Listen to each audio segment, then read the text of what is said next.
It's 1:45 a.m. in Colorado Springs, and the roads are all but empty as TV ad saleswoman Janice Smithson makes her way home. Hey, stop! Stop! She's driving. She notices a couple of young teenage boys out in the street trying to flag her down. What? What is it? What? There's a guy over there. I think he's dead. We don't know. I don't know who it is. She looked over, and sure enough, she saw a body laying there.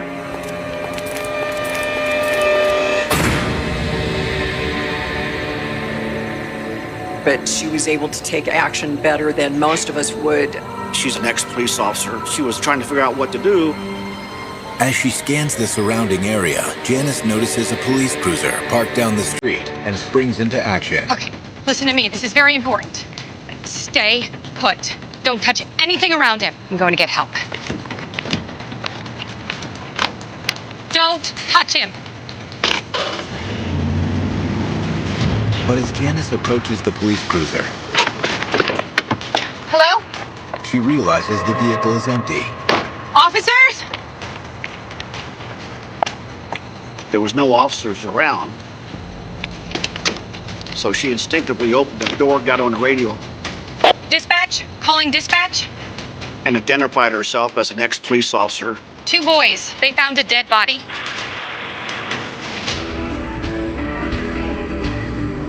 A few blocks south, Lt.Joe Kenda is kicking back with some friends. I normally never went out without my wife, but in this occasion I did go with a bunch of guys to a cop bar where cops tend to go when they want to have a few drinks. Here's your ginger ale. But I was on call, so I couldn't drink. Hey, where's the grenadine? I'm sorry? Shirley Temple. So they're drinking, and I'm a little annoyed that I cannot. And then it's just as well because my pager goes off. Work's calling. I'd rather just go than sit here and not be able to have as much fun as they're having. So it was kind of relieved. 10 minutes later, Kenda arrives on Chestnut Street. I'm afraid you have to bear with us. We're still piecing this together. Understood. So what do we got so far? We have a deceased male, some sort of massive head injury, no wallet, no ID, identity unknown. 2 teenagers found him, they were there. And that's what we have so far. Okay, thanks. I go over to look at the body. The hair is soaked in blood, the face is covered in blood. His body's twisted at the curb. There's automotive glass in the middle of the road. So your first thought is this is an auto pedestrian hit and run. His leg looks like it's badly broken. So I knelt next to him. I felt through his blue jeans. It just felt unusual. Oh, okay. It was a prosthetic leg. I thought I'd better raise the cuff just to confirm that it is artificial. And I pushed him by the hip forward a little bit to raise that pant leg. Here we go. And there's a wallet under his hip.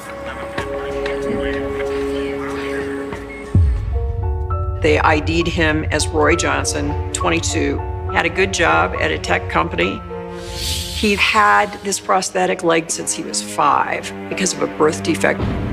Roy liked to ski.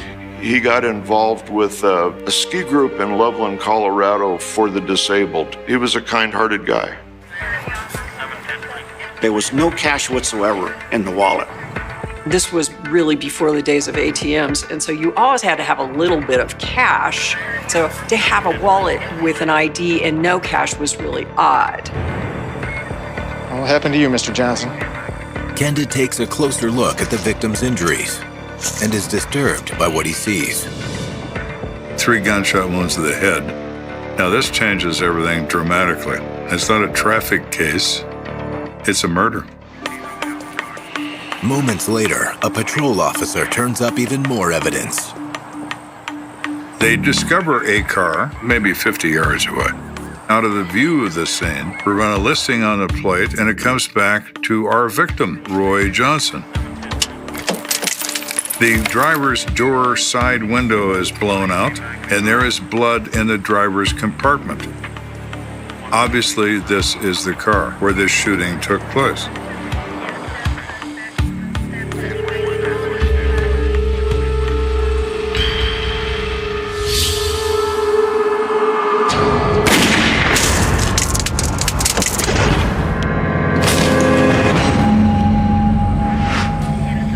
Well, that explains the broken glass. A passenger shoots him 3 times in the head, drags him to the curb,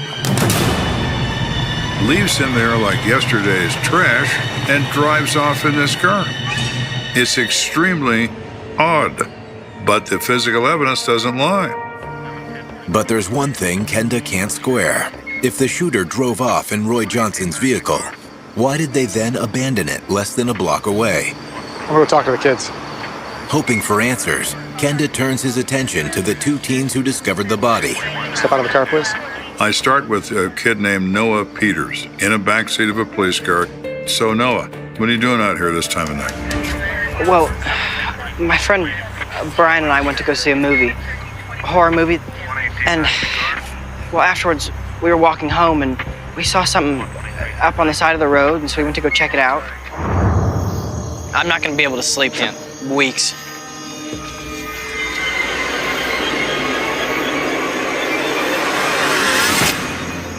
That can't be real. At first they thought, is this a dummy like some of the things that we saw in the movie? So Brian kicks the body to find out. It's like a wooden dummy. No, dude, I think that's real. And Noah gets immediately sick and throws up the popcorn he just purchased at the movie theater. And you didn't touch the body anymore, move it or anything? No. I mean, well, not after I kicked it. He won't look at me now. I know that I'm being lied to by Noah Peters. Not only am I a policeman who gets lied to every day, I'm a parent. Okay, Noah, get back in the car. I can't go home. No. I get Brian out of the car. Now it's his turn. Step out of the car. He tells the same story. I think a little more happened with you and Noah before you flagged that woman down. What I think is you start poking around that body, found the guy's wallet, and helped yourself to his cash. And I said, I believe that you're an accessory after the fact of this murder by taking money from the corpse. You ever been in jail, Brian? They like guys like you. I'm sorry, I needed a tennis racket. Really?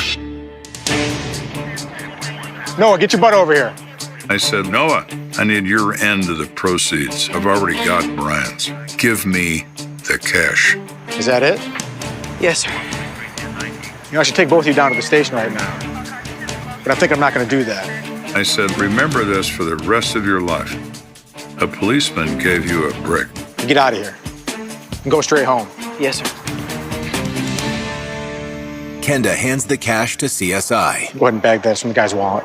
and turns to the patrol sergeant. So what'd the woman say to call 911? Well, she didn't actually call 911. She radioed it in. So there's a police car already in the area. Yes. Kenda learns officers were responding to a call at an apartment complex down the street. They had been dispatched to a domestic disturbance where a gunshot had been fired. Now we have a gunshot victim a few blocks away and another gunshot fired in this apartment. Is that a coincidence? I don't believe in coincidences. I never have.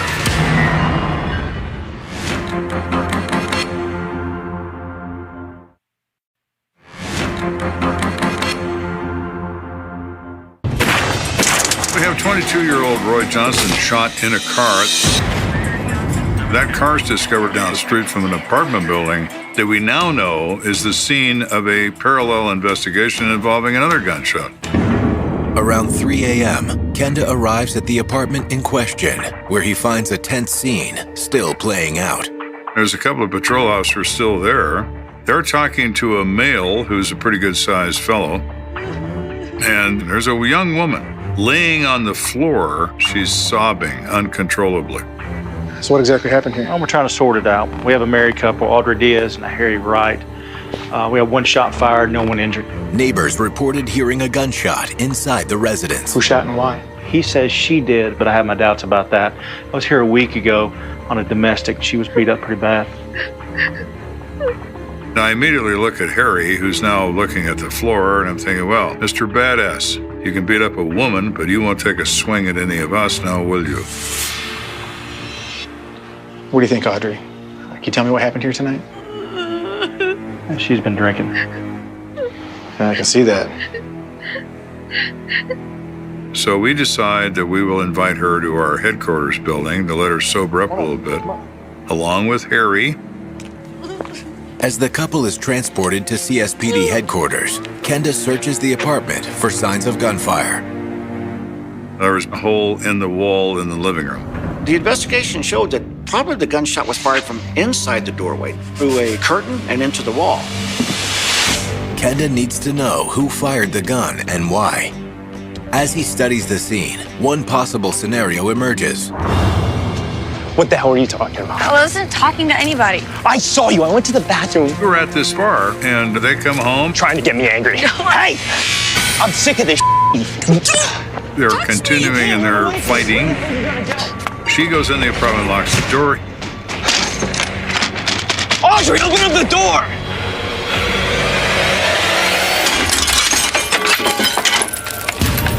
He breaks the window.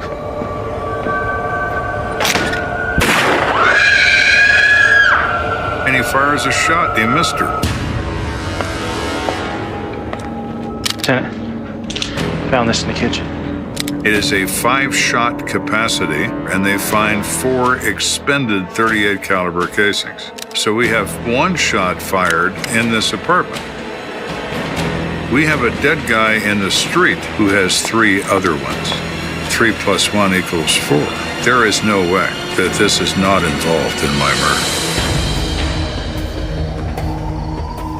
Within the hour, Kenda is seated across from Harry Wright in the interrogation room, demanding some answers.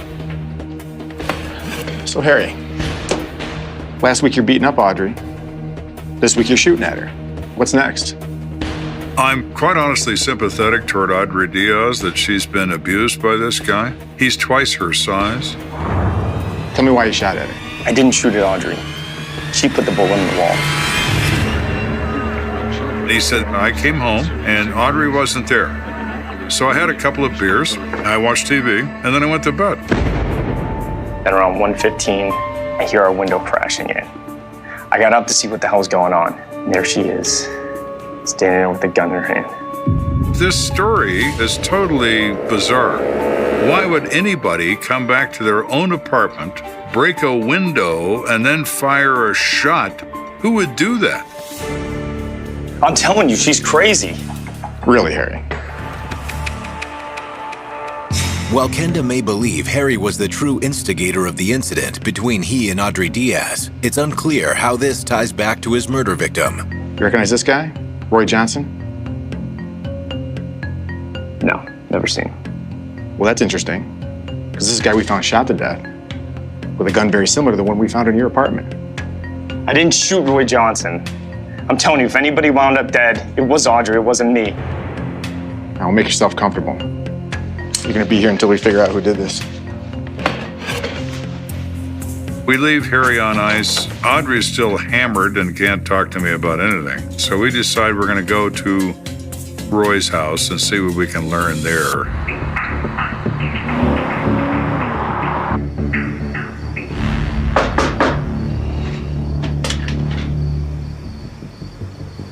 A sleepy young man opens the door, announcing he is Richard Lynn. Richard, I'm sorry to disturb you tonight. Do you know an individual by the name of Roy Johnson? Roy, yeah, he's my roommate. What's up? Roy lived at my house for a little over 7 months. He was just a nice guy. He'd try to help you out as best as he could. And when was the last time you saw him? Tonight we had drinks at the Candlelight Inn. Listen, I'll go get Woody. You guys can talk to him yourself. Woody? Roy got the name of Woody just because of his wooden leg. I'll just go grab him real quick. I left the bar early, but he should still be here. Well, actually, that's the reason why we're here. And we are then forced to explain that Roy Johnson is not in his room. We discovered him shot to death. I was so shocked What? to hear that he'd been shot because he was not an aggressive type of person to go out and look for trouble. Do you know if Roy knew a Harry Wright or an Audrey Diaz? No, never heard of him. I'm sorry about what happened to your friend. Thanks for your time. Though Richard's statement doesn't connect the dots between Roy Johnson and Harry Wright, Kenda isn't leaving empty-handed. We learned Roy left that evening to go to the Candlelight Inn. That's a big lead. We need to go follow that up right away. Although it's 4:15 a.m. and the Candlelight Inn is closed, Kenda is happy to discover the bartender is still there, closing out the register. Hi, what can I do for you? I'm Lieutenant Kenda. Do you happen to recognize this gentleman, Roy Johnson? Yeah, that's Woody. He was here last night. He was here with Audrey. And I looked at her and I said, who? Who is he talking to? Audrey Diaz. She's kind of a strange chick. She comes in here every so often. In fact, they were just over here tonight, drinking, having a good old time. I'm into computers. Computers? Yeah. So my assumption was correct. The disturbance and the murder are connected. This investigation just went into overdrive.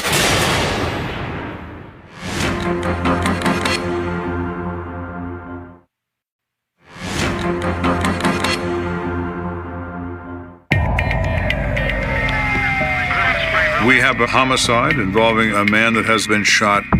That led us to his car, which led us to the possibility of another disturbance, which led us to two people. We're following the trail here. Kenda has determined that in the hours prior to his murder, Roy Johnson was hanging out at the Candlelight Inn, flirting with Audrey Diaz. I saw that they left together, and I was a little concerned about that. Oh, really? Why is that? Roy is the sweetest guy, and she is just a wild woman. And she's been abused in the past, and it affects her relationships with men. I said, what do you mean? Explain that. Well, she would go from 0 to 100 miles an hour if some male did something she didn't like. Thank you. Anytime. It's been so good hanging out with you tonight. Oh, the pleasure's all mine. Get off me! Audrey has been thrown out of every bar in town because of this bizarre nature of her behavior, from smiling and coquettish to violent and homicidal. Not too long ago, she actually said to me that if somebody starts harassing her again, that she's really just going to kill him. Well, no, that really is important. Did something Roy said or did set her off? As the sun rises over Colorado Springs, Kenda heads back to headquarters, intent on getting the truth out of Audrey Diaz. What do you want me to tell you, sir? I'm here to help. Audrey comes across as a polite, sweet young lady. She does not seem to be the personality that can violently kill someone. Well, Audrey, I'd like you to tell me what happened to your apartment last night. How'd the window get broken? Oh, yeah. Well, it was really, really scary. Someone was banging on the door and yelling, and I didn't recognize the voice, so, obviously I refused to let him in the house. She said this guy she's never saw before. He broke the window out, unlocked the door. She grabbed a pistol that she knew she had in the apartment. She recognized right away that he also had a gun. Well, he shot at me, and I guess there's an angel watching over me because he missed, and I shot back at him, but only because I had to, he was gonna kill me. Okay, Audrey. You and I both know that's not what happened. I said, Roy Johnson didn't have a gun. Kenda also informs Audrey that there was only one bullet hole found in the house, and it was made by the gun she and Harry Wright kept there. I know that you shot Roy in his car, not at your place. You don't remember that? When I say that, there is a change that comes over her in a microsecond. The sweet little innocent girl flies away, and a mask rises from her face, and Audrey becomes a cold-eyed female, staring at me. I need a lawyer. There are two Audreys. One is sweet and innocent, and the other is a calculating killer. Wow. Officer? Yes, sir. Cuff her and take her to booking. She's being charged with murder. I'm standing.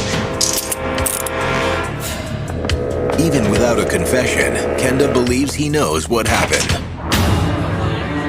We have Roy Don Johnson in this bar, artificial legs, shy around girls. Hey, Here comes this pretty little thing in the bar. Hey. do you want to buy me a drink? Yeah. Sure. I'm Roy. Audrey. So now we're having this friendly conversation, he and she. He's buying the drinks. Roy says to her as the evening gets on, "Can I give you a ride home?" Do you want to go now? Yeah, please. Yep. Yeah. After you. Let's go. Now, maybe in Roy's mind, he's thinking maybe there may be some liaison possibilities with this young lady once he takes her home. What she's up to is getting free drinks from this guy and also getting a ride home. You can drop me off here. Thanks for the ride. It's really nice. Yeah. I just, Now, to consider what might have been said or might have been done by Roy is nothing more than speculation. I have no idea. I really appreciate you hanging out with me and everything. Oh, yeah, sure. Yeah, I was thinking maybe like we could hang out or something. No, don't touch me. Get away from me. Calm down, would you? What's wrong? Hey, calm down. Whatever it was, it pulled Audrey's trigger. Listen, whoa, hey, let's talk. And then Audrey responds with gunfire.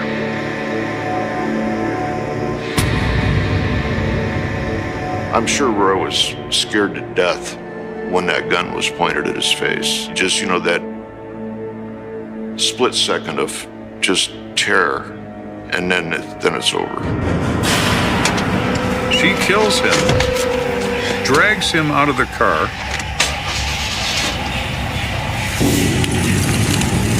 and then she goes home.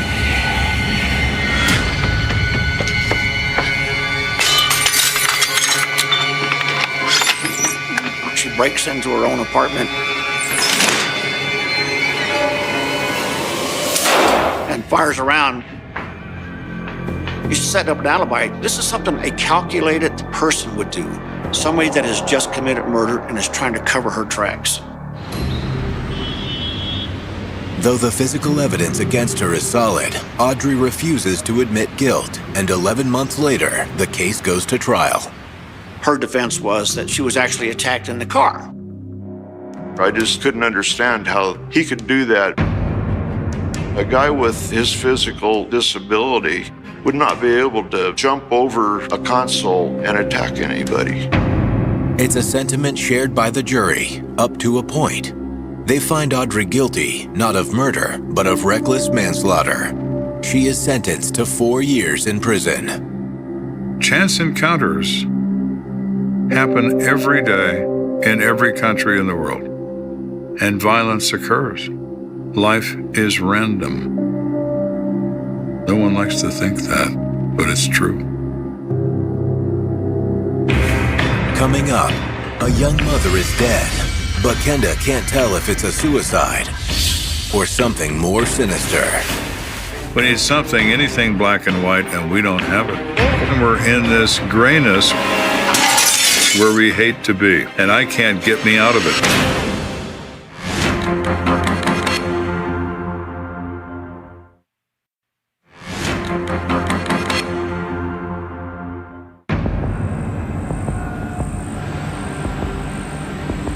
A graveyard shift for Officer David Rodriguez has him in search of a strong cup of coffee.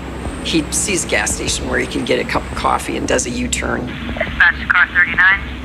339, go ahead. And as he does that, he gets a call. We have a call of female not breathing at 2929 Tremont Street. Please respond. 10-4, I'll be en route.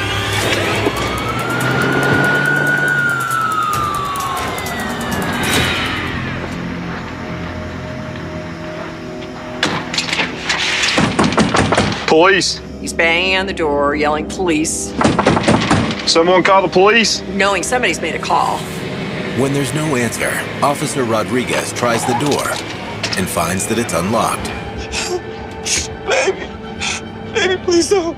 When he opens the door, he's shocked.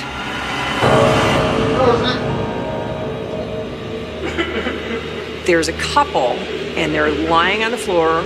They're holding hands. The man is hysterical. The woman, she appears to be dead.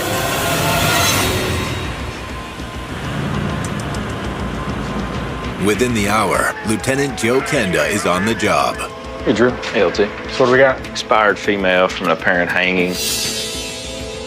The manner of death is reported to be suicide. Our purpose is to determine if we agree with that assessment. The deceased has been identified as 34-year-old Josie Hancock. She was apparently found around 2 a.m. by her husband, Bill. Where's the husband? They took him to the hospital for observation. He was pretty hysterical, a little intoxicated. We talked to him briefly before they took him. All right, let me take a look.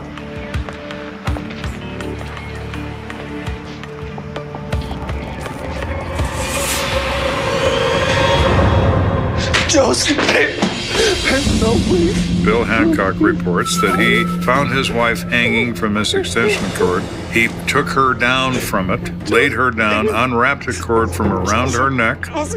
No, Amy. There's a knocked over chair next to that. The extension cord is still attached to the hook in the ceiling.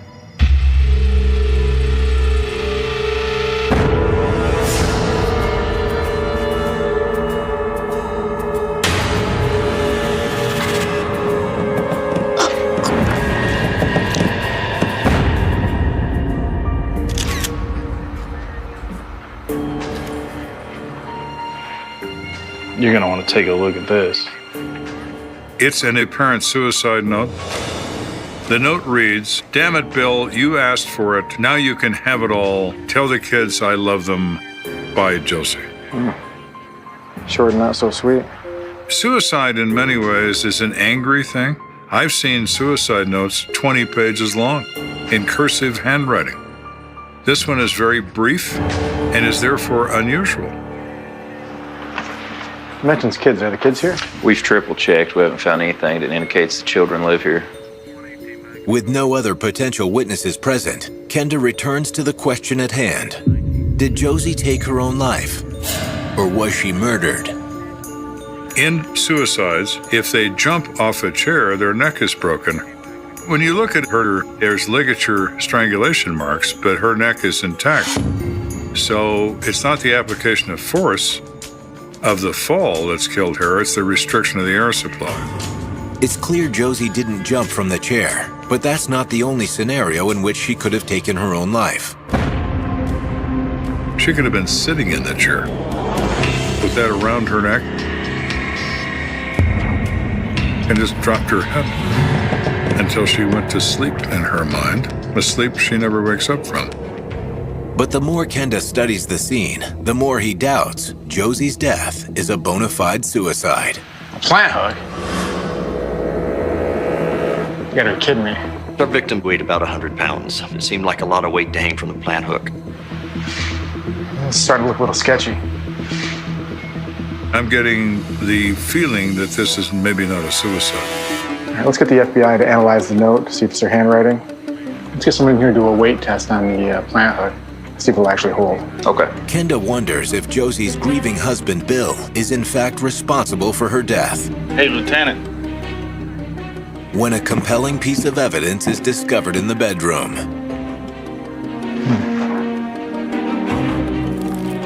We have a broken window. This causes great concern because we don't know why it was broken. Was it used as a manner to get into the apartment to possibly kill our victim? If Bill Hancock killed his wife and staged it as a suicide, why would he stage a burglary as well? It just doesn't make any sense. Let's go talk to the neighbors, see what they can tell us. It doesn't take long for patrol officers to locate a neighbor who knows the Hancocks, or at least one of them. Hey, Lieutenant, this is Christy Bowman. She's very upset that this happened. You know Josie and Bill well? A little. Josie just moved in not that long ago. Now that struck me as unusual because she didn't say Josie and Bill. She said Josie moved in. Don't you mean Josie and Bill just moved in? No, just Josie. She said they were estranged. Bill comes by on the weekends occasionally. Christy Bowman's statement, coupled with the mysterious broken window, makes Kenda wonder if Josie's death might be a suicide after all. Hey, Joe's. So when you hear that, you think, okay, maybe he comes by to see her. Hey. Hello. Joe. He sees her hanging. Joe's, babe. And has to break in rather than be let in to try to save her. Could that have happened? In search of answers, Kenda heads to the hospital to speak with Josie's husband. Bill? Lieutenant Kenda. Because he's in an emotional state, I ask some questions that are fairly basic. How is your relationship with Josie? I'll be honest with you, it's been pretty rocky as of late. What do you mean? I mean, we weren't talking divorce or anything, but I stay at a motel and I can only see her on the weekends. We saw the note. She mentioned children? Yeah, they're Josie's from a previous relationship, but they all live with their dad. See, Josie kind of has a drinking problem, and social services came and took all her kids away. Here's a person who has an alcohol problem, her kids taken away from her, and she has a relationship not going well. So could all this add up to somebody wanting to end their days? It very easily could. Can you tell me what happened last night when you found her? I came into town for the weekend, and we went to this bar because we were talking about getting back together. Good try. But according to Bill, a few drinks in, his wife's eye began to wander. Or we could go somewhere else. Why this is a surprise to him, I'm still not entirely clear. Alcoholics drinking typically do not produce particularly desirable behavior. Josie, I told you, let's go. What? You're up. Get over here right now. Stop! Leave me alone! Josie! Bill says she leaves. He decides it's better to just let her cool off, and he stays at the bar for some time. It's finally getting late. He decides to call it a night. I went back to her house to see if she was still mad at me, and when I got there, she was hanging. Now, what he doesn't mention is how did he get into this apartment? How did he get in? My keys. Can you show me the key that you used? No, I don't have them on me. You don't know where it is? What do you know about the broken window? What broken window? He's obviously lying. Pretty nasty cut you have there. You want to take another crack at the broken window question? I confront him, and all he does is yell at me, I'm telling the truth. Well, no, you're not, Bill.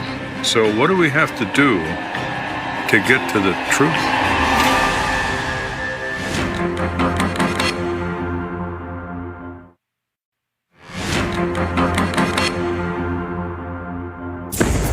So our initial investigation of the death of Josie Hancock reveals a suicide.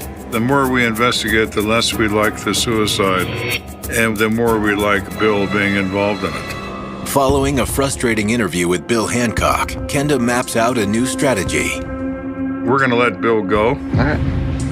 We'll be talking again. We need to find out more about this relationship issue between he and his apparently estranged wife. To do so, Kenda tracks down Josie's sister Joylyn and immediately gets an earful. Bill told me about your sister's bout with alcohol and her depression about losing the children. Yeah. Did he also talk about how he tried to strangle her one time? He didn't. So you think you're gonna quit drinking, huh? I have quit drinking. Don't you realize you're nothing without me? What about your kids? You realize? According to the sister, Josie had come to her on a number of occasions reporting that Bill physically abused her, to include one attempt at manual strangulation. Though Bill Hancock was never formally charged with domestic assault, the abuse allegations have massive repercussions for the investigation. That was a whole big new side. There were all of a sudden a whole realm of questions that popped up. She'd had enough, and she finally left him. She was trying to keep things friendly with him until the divorce was final. Now, when she said that, I'm remembering what Bill said, that we haven't decided to get a divorce yet. He has lied to us. Josie was so scared of him The relationship wasn't getting better. It was getting worse. We are building a circumstantial case against Bill, which is not proof beyond a reasonable doubt. We need physical evidence to have a prosecutable and winnable case. After speaking with Josie's sister, Kenda heads back to the crime scene where his team will conduct some tests that could prove Josie's death was no suicide. Gentlemen, hook's right here. We need to determine whether that hook could actually maintain that amount of weight. I was convinced that the hook would pull out of the ceiling. It was just a small hook in sheetrock like you would hang a 10-pound weight on. In order to conduct these tests, they obtained identical electrical cords, and Josie's body at the morgue weighed 94.5 pounds. They attached weights to that cord that weighed 94.5 pounds. They tied the weights on it, and then they dropped them to simulate a body falling off of a chair or jumping off of a chair. Release it. Okay. I'll be damned. The plant hook may have held, but the noose didn't. The cord broke, so jumping off the chair, the cord would have snapped and thus should be alive. Well, she can kill herself by jumping off that chair. Let's try the other way. We lower this weight to the floor slowly, as if Josie was slowly tightening the noose around her own neck. Okay, let's go. Let go. The steel didn't have any effect on the hook or the ceiling. The cord stretched, but it held. So it would be possible for her to cause her own death. It's unlikely she hung herself that way, but it is possible. Thank you. An impartial judgment on his part, which is what it's supposed to be. Despite the mixed results of the tests, Kenda remains convinced that Bill Hancock is responsible for his wife's death. He arranges a second interview with Bill for the following morning.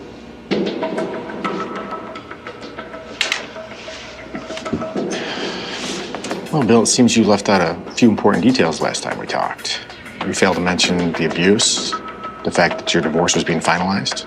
Josie drinks. She says a lot of crazy things. And I swear to you, man, I've never touched her. At one point, he gets belligerent. He says, I don't know why you keep asking me. I've told you the complete truth. I want a lawyer. Got it? Though Bill Hancock refuses to say anything else. Sure, we can do that. Kenda has enough information to form a theory about how Josie Hancock lost her life. Let's go. We know that Bill probably did drive over to surprise her for the weekend. I'm taking the first shots every time. She agrees to go with him to a bar that they both frequented. What are you doing? Yeah, how you playing that? Hey, Josie, I told you, let's go. What? You're up. Get over here. No, I'm good. Come over here. I'm good. She's thinking, this is why we're getting a divorce. Where you going? No, I'm Josie. Bill, stop. Just leave me alone. So she gets her own way home and leaves him high and dry in this bar. Josie! We know when he's discovered by the police, he's very intoxicated. So he probably stays at the bar and begins to get more emotional and more angry. Josie! Josie! Let me in! Bill appeared to be the kind of guy that was not going to miss having the last word. He may well have gone to her apartment. She may have refused to let him in. And he may have let himself right in through the window. No, you need to leave. Bill, leave. Here's a person that maybe already abused her in the past is now coming directly at her.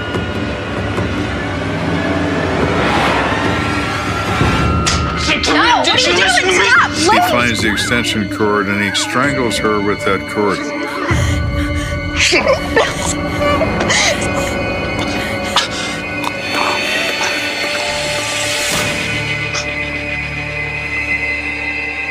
He's killed her. Now panic sets in. Drunk as he is, he comes up with this plan.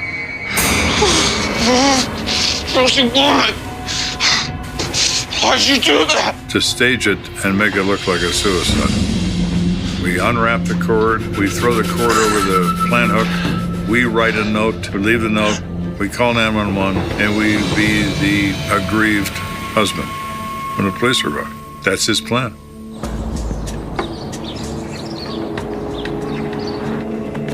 Although suicide remains a remote possibility, the district attorney is confident enough in Kenda's case to charge Bill Hancock with first-degree murder. But just before the trial, additional forensic evidence emerges that throws another wrench into the mix. The examination of the handwriting on the suicide note comes back. Our forensic document expert tells us that he cannot say that the suicide note was a forgery, that it is possible that Josie wrote this note. More unsure of a conviction than ever, prosecutors decide to drop all charges against Bill Hancock. The principle is you're innocent until proven guilty. In this case, we can't prove anything. Josie Henderson lost her life by her own hand or someone else's. It depends on who you believe. Midnight hangs over Seattle like a held breath. The streets around Capitol Hill are wet, shining, empty. A patrol car rolls past slowly, radio murmuring about noise complaints and bar fights, the usual background static of a city that pretends to be asleep. Somewhere downtown, a clock hits 11:19 p.m. On paper, it's just another summer Saturday. In reality, it's the exact moment a young woman steps out of a crowded bar and slips into the dark gap between two streetlights and never comes back. Her name is Emily Carter, 24, graphic designer, rents a small apartment with peeling paint and a crooked window frame that lets the rain whistle through in winter. No record, no enemies anyone can remember. Her friends call her reliable, soft-spoken, the responsible one. She keeps her receipts, pays her bills on time, texts back, shows up early. She likes old vinyl records, takes the bus everywhere, drinks her coffee black because milk just gets in the way. She calls her mother every Sunday before 9. She is the kind of person bad luck normally misses on its way to someone more chaotic. But on July 14, 2001, bad luck chooses differently. The bar is called The Lantern. Brick walls, neon beer signs, sticky floor that grabs at the soles of your shoes. It sits on a busy corner where 3 different songs bleed into the street from 3 different doorways. Inside, the Mariners game flickers from an old TV above the bottles. Shots slam onto the counter.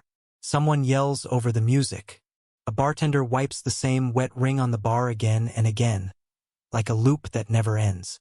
Emily walks in at 9:37 p.m. A friend will swear to that time later. She's in dark jeans, a red jacket, hair pulled back, messenger bag across her shoulder. She's there for a low-key birthday, wedged into a group at a high table. Another face in the swirl of faces, one more voice layered into the noise. Someone uses a cheap disposable camera to capture the moment. A blur of strangers, a cake, a flash too bright for the room. If you look closely at the printed photo, you can see her in the background, half-profile, mid-laugh, eyes almost closed. That blurry frame will be rewound and studied over and over until it feels like a taunt.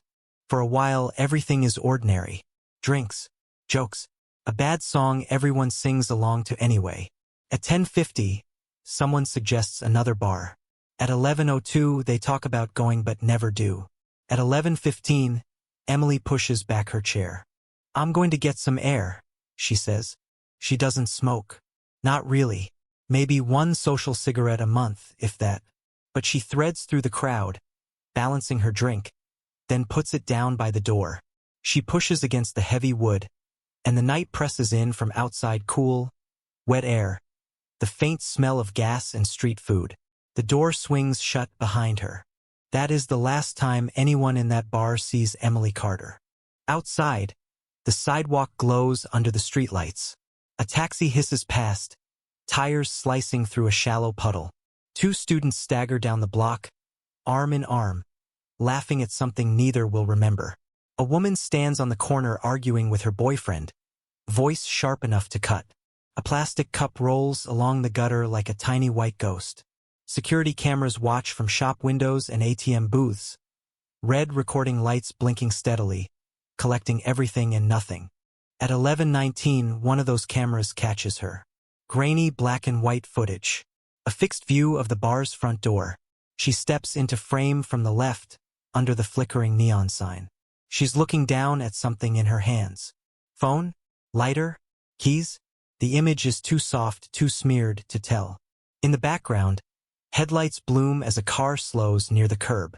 The license plate sits right at the edge of the lens, just out of focus, just out of clarity. The car idles there, engine humming, lights washing pale over the wet pavement. The recording stutters. A tiny digital hiccup, maybe 1 second, maybe less. A glitch no one notices until it's already mattered. When the feed stabilizes again, the headlights are gone. The car isn't there. And the spot where Emily stood under the neon sign is empty. She is not reported missing that night. Her friends finish their drinks, argue about where to go next, call it a night one by one. They think she slipped out early, tired, maybe drunk, maybe bored. They assume she grabbed a cab, or took the bus, or decided to walk home. They assume she'll text tomorrow, laughing about how she ghosted. The human brain is built to reach for the harmless explanation first. It is easier to believe someone left without saying goodbye than to believe they disappeared into nothing. No one calls her cell. No one knocks on her door. Tomorrow is soon. There is always tomorrow. Sunday in Tacoma is quiet. In a small house with fading paint, Emily's mother wipes down the counter and glances at the wall clock. 5:52 p.m. No call yet. That's strange. Not alarming. Just off. Sunday calls are a ritual between them, a fixed point. 5:30 to 6 p.m., give or take. At 6:14, she dials Emily's number, pressing the phone hard to her ear. Rings. Voicemail. She leaves a short message, light, teasing. At 6:42, she tries again. Voicemail. No answer. The teasing tone is gone now. It's Mom. Call me when you get this. I'm starting to worry. Her thumb hovers over the red button for a second, as if she can feel something through the line, some thin, invisible thread fraying. Then she hangs up. She doesn't know those messages will never be heard. Monday morning, the calls start piling up. Emily's coworkers expect her at 9 o'clock sharp for an important client meeting. By 9:15, someone sends a casual, "Are you okay?" email.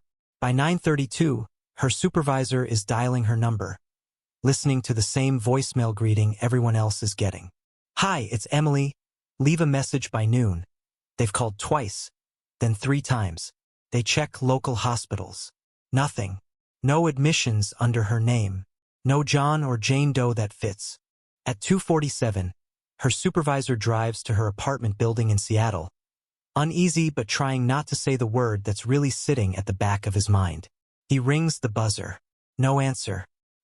He calls her cell again from the doorway, hears the echo of her recorded voice, and feels the first cold bead of dread roll down his spine. The landlord, drawn by the repeated buzzer, eventually appears with a bundle of keys and that forced, polite smile landlords wear by default. Together they open the door. Inside, the apartment is still. No knocked-over chairs, no broken glass, no overturned drawers. A thin line of light leaks around the edges of the closed blinds. A half-read magazine sits on the couch arm. Dishes are stacked neatly in the drying rack. A coffee mug rests on the counter, stained with a dried dark ring at the bottom. The bed is made, tight corners, blankets pulled straight. Toothbrush in its cup. Shoes lined up under the little table by the door. On the wall hook, coat, hoodie, scarf. No red jacket. The supervisor notices her work bag isn't there either. His mouth goes dry. At 4:21 p.m., someone finally calls the police. The uniformed officer who takes the report later will swear he felt it. An almost physical weight, like a hand on his shoulder, as he wrote down her name. Still, he has to treat it like any other missing adult case in a big city. Adults leave. Adults hide. Adults decide they're done and vanish. It happens all the time. He asks the questions printed on the form. Age, height, hair color, last known clothing, last known location, job, habits, medications, mental health history. Had she talked about leaving? About starting over somewhere else? Had she been depressed? Using drugs? Fighting with someone? Her mother shakes her head. Her supervisor shakes his. Her landlord shrugs helplessly. He clicks the pen toughly, hesitates, then types a small note at the bottom of the report. No known risk factors. Possible voluntary departure. It's not a conclusion.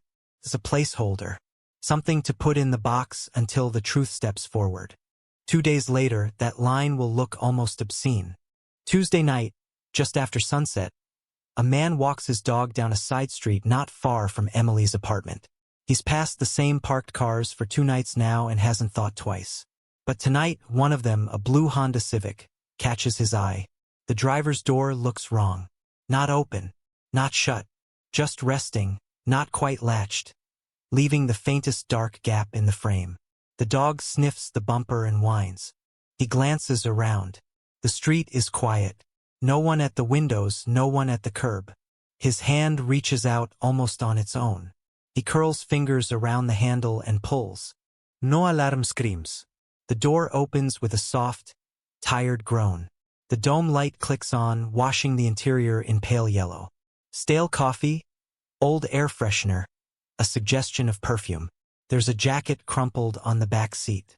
A messenger bag on the floor, strap tangled. A wallet half hidden under the driver's seat like it slid and stuck there. He pulls it out and flips it open. Driver's license. Emily Rose Carter. Seattle, Washington. By 9:02 p.m., red and blue lights are reflected in every nearby window. Yellow tape flutters in the damp air, stretching like a nervous heartbeat around the parked car. Neighbors collect at the edges of the scene, arms folded tight, faces pale in the flashing light.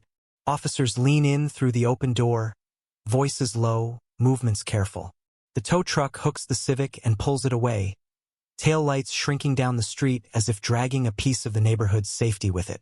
In the evidence garage, the Honda is no longer a car. It's a crime scene. Forensic techs move around it methodically under bright white lamps. Camera shutters pop. Flash, flash. They dust the steering wheel, the gear shift, the inside door handles. They swab the seat belts, the radio knobs, the trunk latch. Every surface is treated like it might be holding a secret. They bag the messenger bag, the crumpled jacket, the wallet. They list off items. Loose change, parking stub, lip balm, receipts. Nothing dramatic. Nothing that screams. Everything that whispers. Then one of the techs stops. On the inside edge of the driver's door, near the latch, 3 small, dark brown flecks cling to the metal. Old, half-dried, blending into the paint. Easy to miss if you're not looking for them. He swabs them carefully, drops the swab into a tube, clicks the cap shut. The lab will confirm it later. Human blood. Typo. DNA match to the toothbrush pulled from Emily's bathroom. Not enough to explain. Just enough to say, something happened here. And it wasn't good. The next morning, 2 detectives are formally assigned. One is in his 50s, worn in the way career cops get worn. Quiet eyes, slow speech, files stacked like bricks on his desk. The other is younger, early 30s, the kind of detective who still believes every knot can be untied if you pull the right thread hard enough. They stand over the case file, the photos of the Honda, the missing posters with Emily's smiling face and the word missing screaming above in black block letters. And they make a silent promise they don't say out loud. We will find you. We will find what happened. They start where the trail begins. The lantern. In daylight, the bar looks smaller, almost embarrassed. The neon signs are off. The TVs are dark. The floor is still sticky, but now it just looks tired. The bartender from Saturday leans against the counter, arms crossed, voice subdued. Yes, he remembers her. Quiet girl. Red jacket. Gin and tonic. Laughed at her friend's stupid jokes. Went out for some air and never came back. He thought she just left. He always thinks they just leave. The detectives ask for the tapes.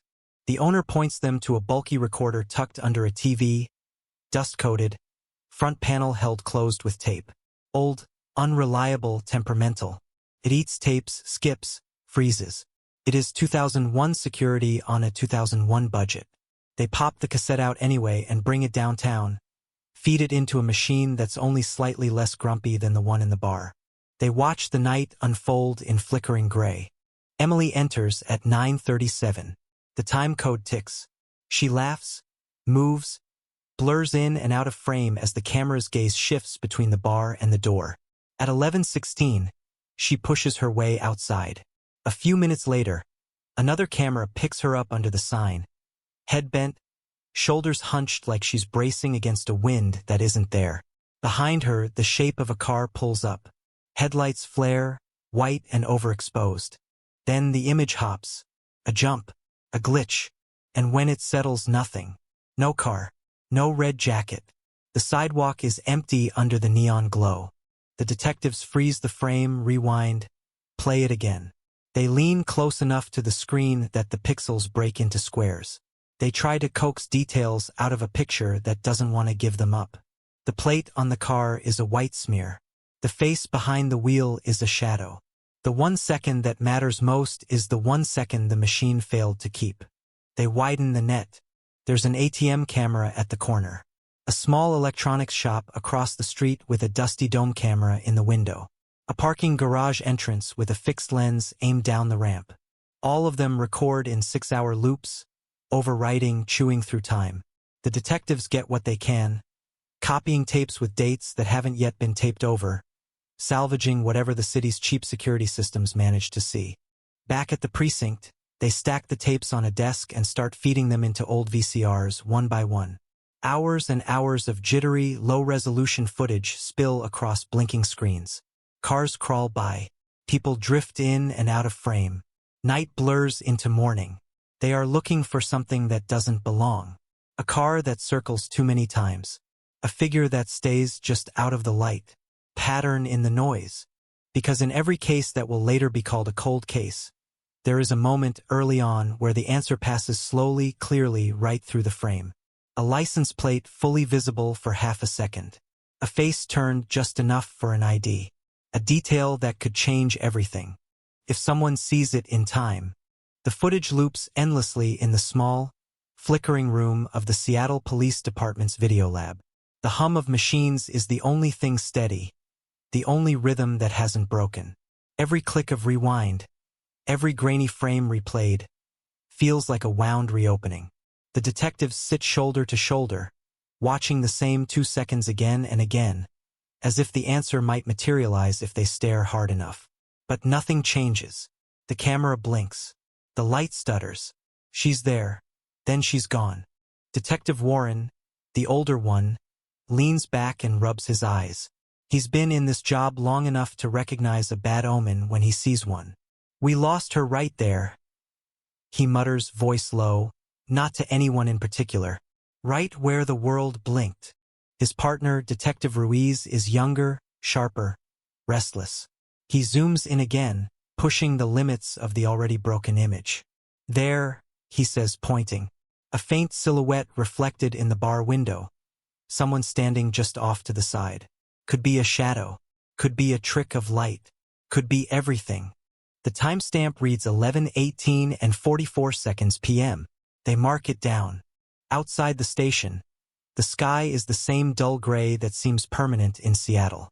Rain, thin and persistent, taps on the windshield of their unmarked car as they head toward the street where Emily's Honda was found. The neighborhood is quiet now, police tape removed, only the faint chalk residue of numbers marked on the pavement. Measurements, distances, ghosts of procedure.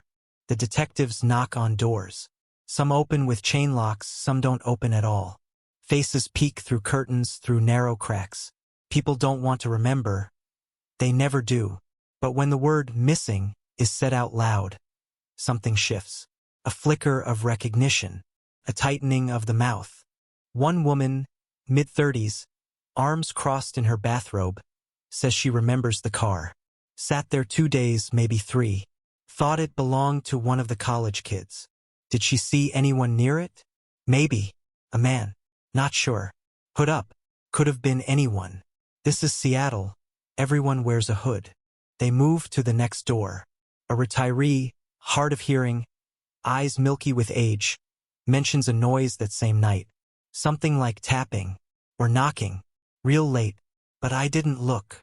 His words hang in the air, heavy and useless. The detectives exchange a glance. Everyone remembers something. None of it fits. Back at the precinct, they spread the evidence across the table. Photos of the car, the bag, the red jacket, folded neatly in a plastic bag, dried and cataloged. The DNA report, the witness statements, they form a mosaic that refuses to make an image. Then there's the phone, found 2 days after the car. A city worker cleaning storm drains spots the glint of metal wedged between the grate bars. Water dripping over it, half submerged, screen shattered but intact enough to power on. They dry it, bag it, deliver it to the evidence locker. Emily's phone. When the techs extract the data, something strange appears. The last outgoing text, timestamped 11:18 p.m., reads, "Wait, who is this?" Sent to an unknown number. No response. No name. The SIM card identifies the recipient only as a prepaid phone, registered under a fake ID purchased the same day. Burn phone. Disposable. Who is this? The question repeats itself in Ruiz's mind, echoing with a kind of cruel irony. They subpoena phone records, trace the tower pings. Emily's last signal places her somewhere within a 4-block radius of the lantern. The disposable phone's signal flickers for less than 6 minutes, then goes dark forever. No purchase trail, no refill history, just a phantom line, activated once and erased. And then comes the alley. Behind the bar, a narrow corridor cuts between buildings, dumpsters, puddles, a rusted fire escape, a place where echoes sound wrong. On a hunch, the detectives push deeper in, flashlights sweeping over brick walls slick with rain. At the far end, a door, metal, unmarked, the paint blistered and chipped. A back entrance to an old storage unit, according to city maps. They call it in. The latch is rusted, but not old rust. Fresh scratches cut into the metal, like someone forced it open not long ago. Inside, dust, crates, forgotten junk. The smell of mold and copper. Nothing that screams murder. But Ruiz notices something. Dark streaks on the floor, faint, almost erased by time. Drag marks, leading toward the back corner. The forensic team takes over. They find a single earring caught in a crack of the wooden floorboards. Silver, small. Her mother later confirms it. Emily's. A birthday gift. The news breaks within hours. Missing woman's car found, possible foul play. The story spreads fast, riding the pulse of the city's unease. Flyers bloom on poles and shop windows. Strangers share her photo online. The red jacket becomes an icon, the color of unanswered questions. For a week, the city hums with speculation. For a month, it whispers theories. A rideshare driver swears he saw someone like her near the pier. A homeless man claims she was taken by the man with the silver van. A woman from Bellevue insists Emily was part of a cult, that she's gone underground. The detectives chase every lead. All dead ends.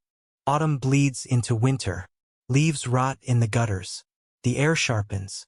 The case goes from active to open, from open to cold. The evidence sits boxed in a gray archive room, stacked alongside 100 other stories that never found their final page. But time doesn't kill memory. It just dulls it until something sharp cuts through again. That something comes 12 years later. A contractor remodeling the basement of an abandoned hardware store 3 blocks from the lantern pulls up a section of old floorboards. Beneath, a hidden crawlspace sealed with plastic sheeting and duct tape long rotted away. The air that spills out is stale, metallic, wrong. He shines his flashlight in and freezes. What he sees isn't a body. It's a box. A wooden crate, nailed shut, water-stained and warped. Inside, objects, carefully arranged. A red button from a jacket. A cheap lighter engraved with the letter E. A Polaroid photo, blurred, indistinct, showing what looks like the inside of a car. And a strip of fabric darkened by age and moisture. When the police arrive, they find a newspaper scrap glued to the underside of the lid. The date reads July 2001. Cold air ripples through the crime scene. The detectives who remember the Carter case, now older, slower, stand silent around the box.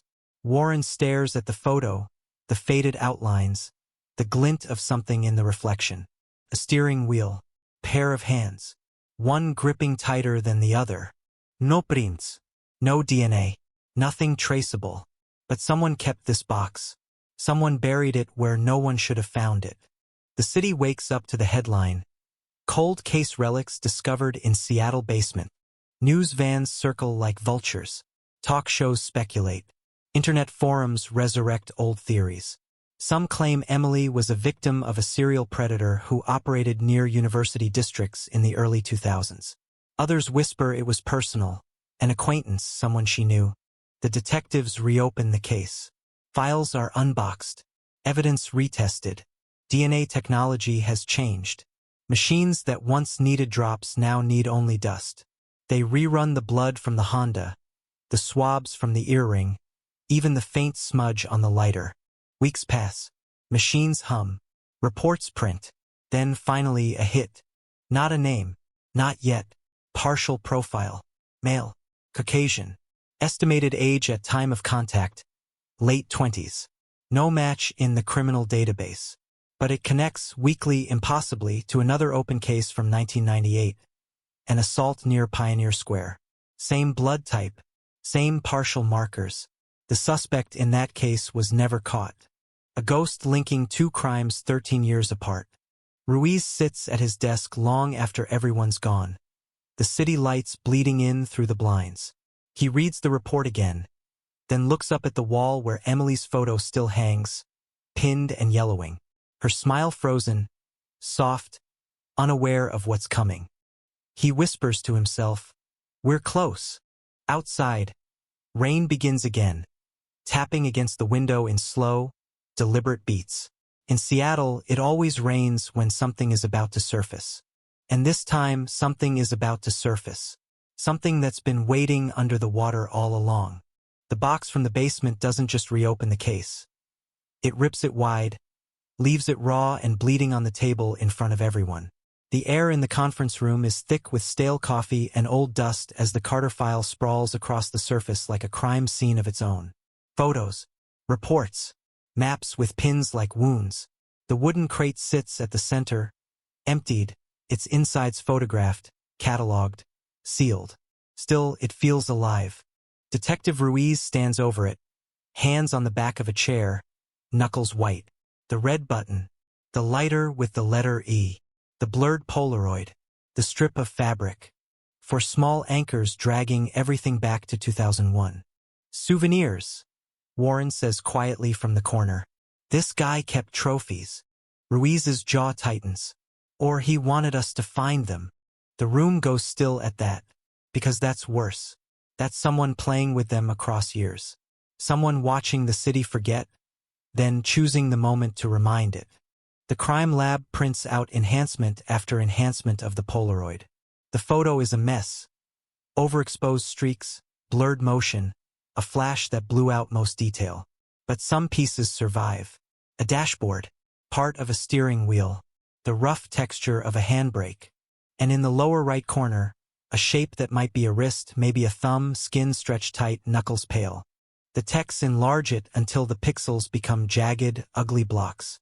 Someone draws outlines with a pen, trying to suggest structure where there might be none. A fingernail, the edge of a watch, the faint curve of a ring. Ruiz stares so long his eyes sting.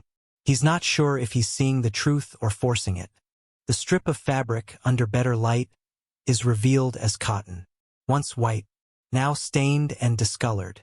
Fibers torn along one edge, like it was ripped from something larger. There's a faint seam line, maybe from a sleeve cuff. On one corner, almost invisible, the ghost of a printed logo, red ink washed and faded. They compare it to photos of Emily's red jacket. The stitching doesn't match. The fabric weight feels different. Not from her clothes. From his, maybe. Or from something in the car. A rag. A sleeve. A uniform. The partial DNA link to the 1998 assault is the only thing that feels like progress, and it's barely that, a shadow on a shadow. The victim from 98, a young woman attacked near Pioneer Square, had survived. Her attacker had grabbed her from behind, dragged her into a recessed doorway, tried to force her down. She'd fought like hell, scratched him, bitten him. He ran. Left behind a few drops of blood on the brick. No match, no arrest, case suspended. Now, 15 years later, the same pattern of markers appears in the trace evidence from Emily's case. Not perfect, not complete, but similar enough to raise every hair in the room. They bring the 98 victim in. She's older now, eyes steady, voice measured. She wears the years like armor. Ruiz and Warren sit across from her in interview 2, recorder blinking, air conditioner rattling faintly. Look, she says, fingers laced tight. I don't know if I can help. It was dark, fast. I remember pressure, hands, breath, a smell. She closes her eyes, like oil, and something sharp. Maybe metal, maybe blood. I don't know. I remember boots, heavy boots, and he said something. Just one word. Warren leans forward. Do you remember the word? She breathes out slowly. He said easy, like he thought he was calming me down, like I was the one being unreasonable. The word lands in the room like a stone. Easy. Command. An insult. A signature. They ask about his voice. Low? High? Accent? She shakes her head again and again. Trauma smears details. The brain protects itself by blurring edges. Ruiz thanks her anyway. She stands, hesitates, looks at Emily's photo on the table. I never forgot what he felt like, she says. I know that's not useful in court, but it's in here. She taps her temple. If you find him, I'll know. When she leaves, the silence thickens. Ruiz looks at the board, at the 2 pins now connected by red thread, 1998 to 2001.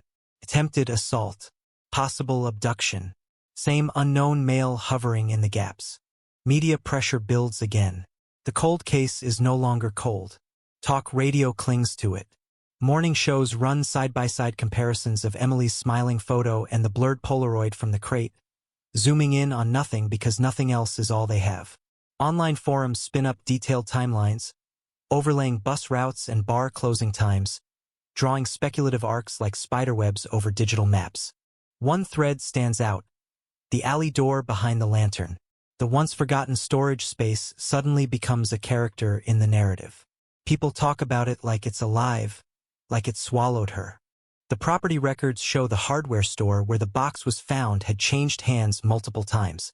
In 2001, it was owned by a man named Harold Dunn, a quiet, meticulous type with a fondness for ledgers and a distrust of banks.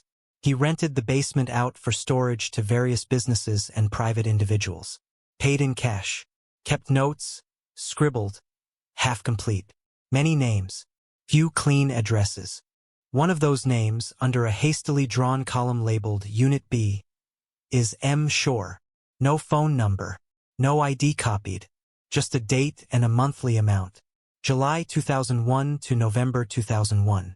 Shore, Ruiz says out loud in the records room, the fluorescent light above him flickering. Not a common name, not rare either. Could be real, could be fake. They dig. Public records. DMV. Employment files. Voter rolls. A few Michael Shores, a Mark, a Matthew, a Morgan. Ages all over the place. Some in other states. One died in 2009. Another never left Oregon. They scratch most of them off. One remains. Mitchell Shore.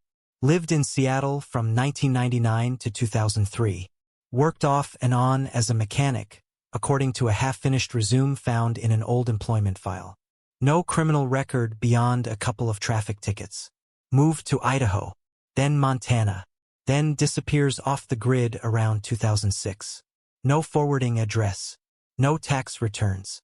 No driver's license renewals. Just gone. Mechanic. Oil. Boots. Easy, Ruiz mutters, remembering the victim's words. They get his old address, a cramped unit above an auto repair shop a few blocks from where Emily's Honda was discovered. The building is something else now. Nicer, painted in soft colors, with a coffee shop at street level selling pour-over and oat milk. But the bones are the same.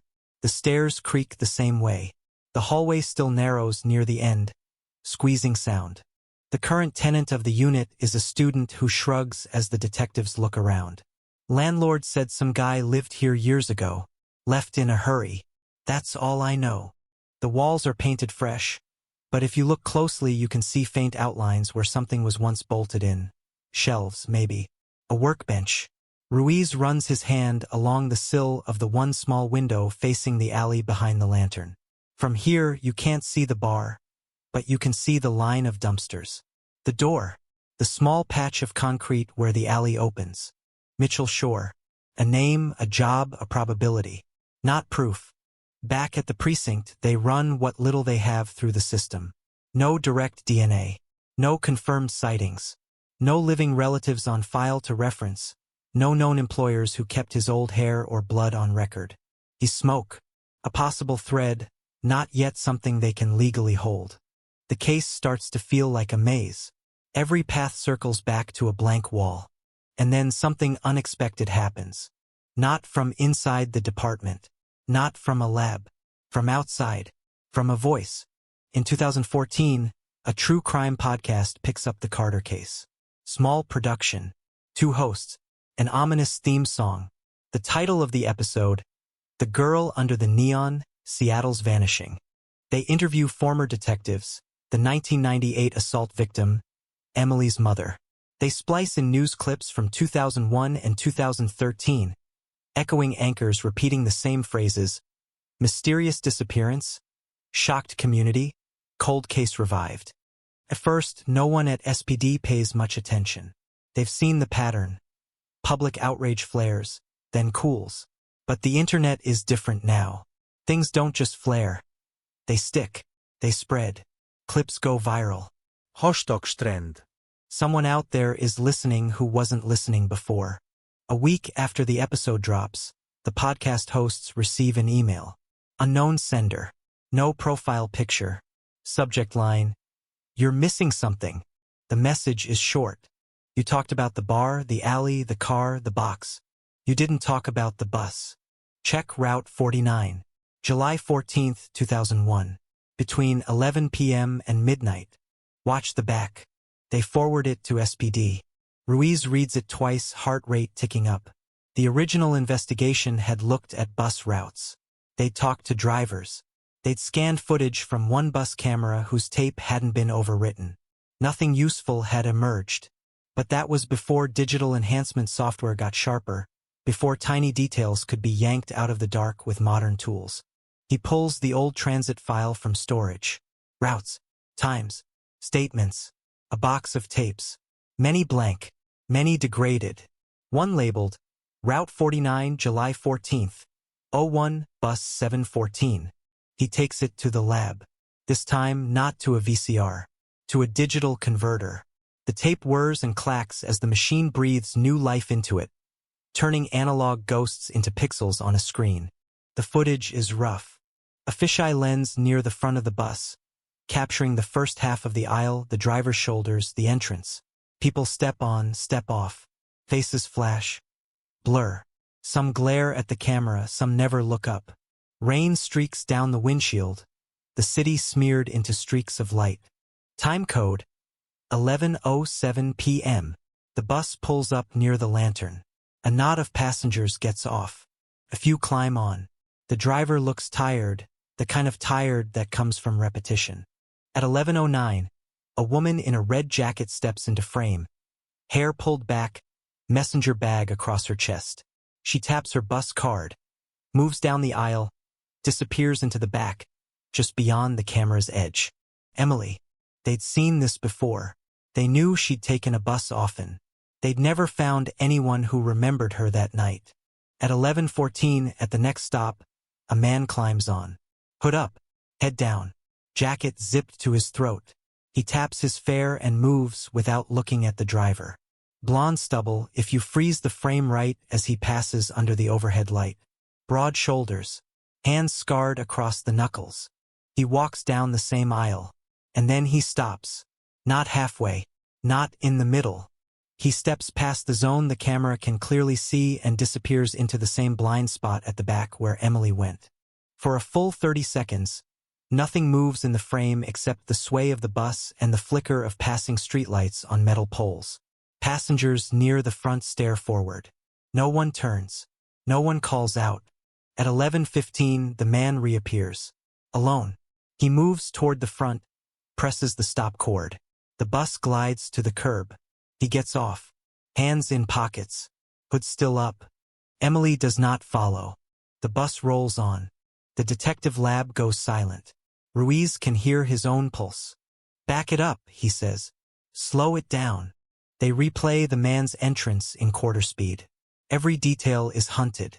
The pattern on his boots, the frayed edge of his sleeve, the way he carries himself, slight limp on the left, or just the sway of the vehicle. The camera quality is a weapon against them, but it lets one thing slip. A glimpse of his left hand as he grabs the rail.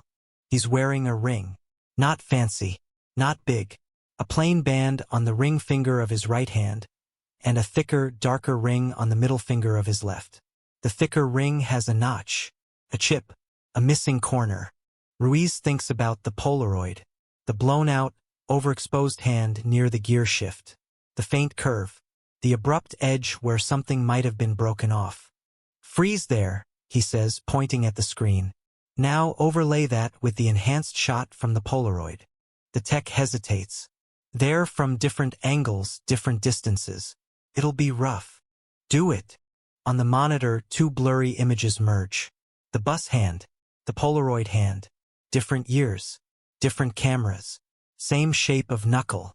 Same slight bend in the middle finger. Same missing piece at the edge of the ring. It isn't proof. Not yet. But it's more than they've had in years.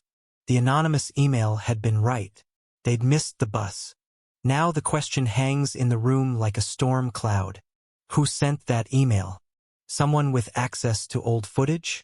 Someone who rode that bus and remembered? Someone who's been watching this case with an intensity that doesn't feel normal? Or someone else entirely? Someone who was on that bus. Someone who has been waiting all this time to see if anyone would notice him. The email hangs over the task force like a whispered dare. It is short, it is anonymous, it does not explain itself, but it knows too much. Check Route 49. Watch the back. It points precisely to a piece of evidence everyone had already touched and somehow failed to feel. That alone makes it dangerous. Because either a good Samaritan has been obsessing over this case for 13 years or someone else has. Someone closer. They send the message to cybercrime. IP trace. Routing logs. Headers pulled apart like engine parts on a workbench. What comes back is exactly what Ruiz expected and exactly what he feared. A public Wi-Fi network at a coffee shop in Capitol Hill. Paid in cash that day. No reservations, no names. Cameras inside show a steady stream of laptops and latte foam. No one stands out enough to tape to a wall. The sender vanished back into the city the second they hit send. Still, the timing gnaws at them. The podcast goes live. The story spreads. And suddenly the bus appears in someone's memory like a ghost. Someone who remembered the route. The time. The blind spot. No mention of the man in the hood. No mention of the ring. Just the bus. Just enough to steer them, not enough to explain. Ruiz replays the footage like it's a confession. Frame by frame. The man stepping on. The way he keeps his head down. Neither nervous nor relaxed. Controlled. Like someone who has practiced being forgettable. The brief flare of his face as he passes under the front light. Blonde stubble. Strong jaw. No mustache. Nose slightly crooked, like it's been broken before. A scar under his right eye. Pale against his skin. Visible for a heartbeat and then gone. He cross-checks it with the ancient employment file for Mitchell Shore. There's no photo, just a physical description scribbled in a corner by some board manager.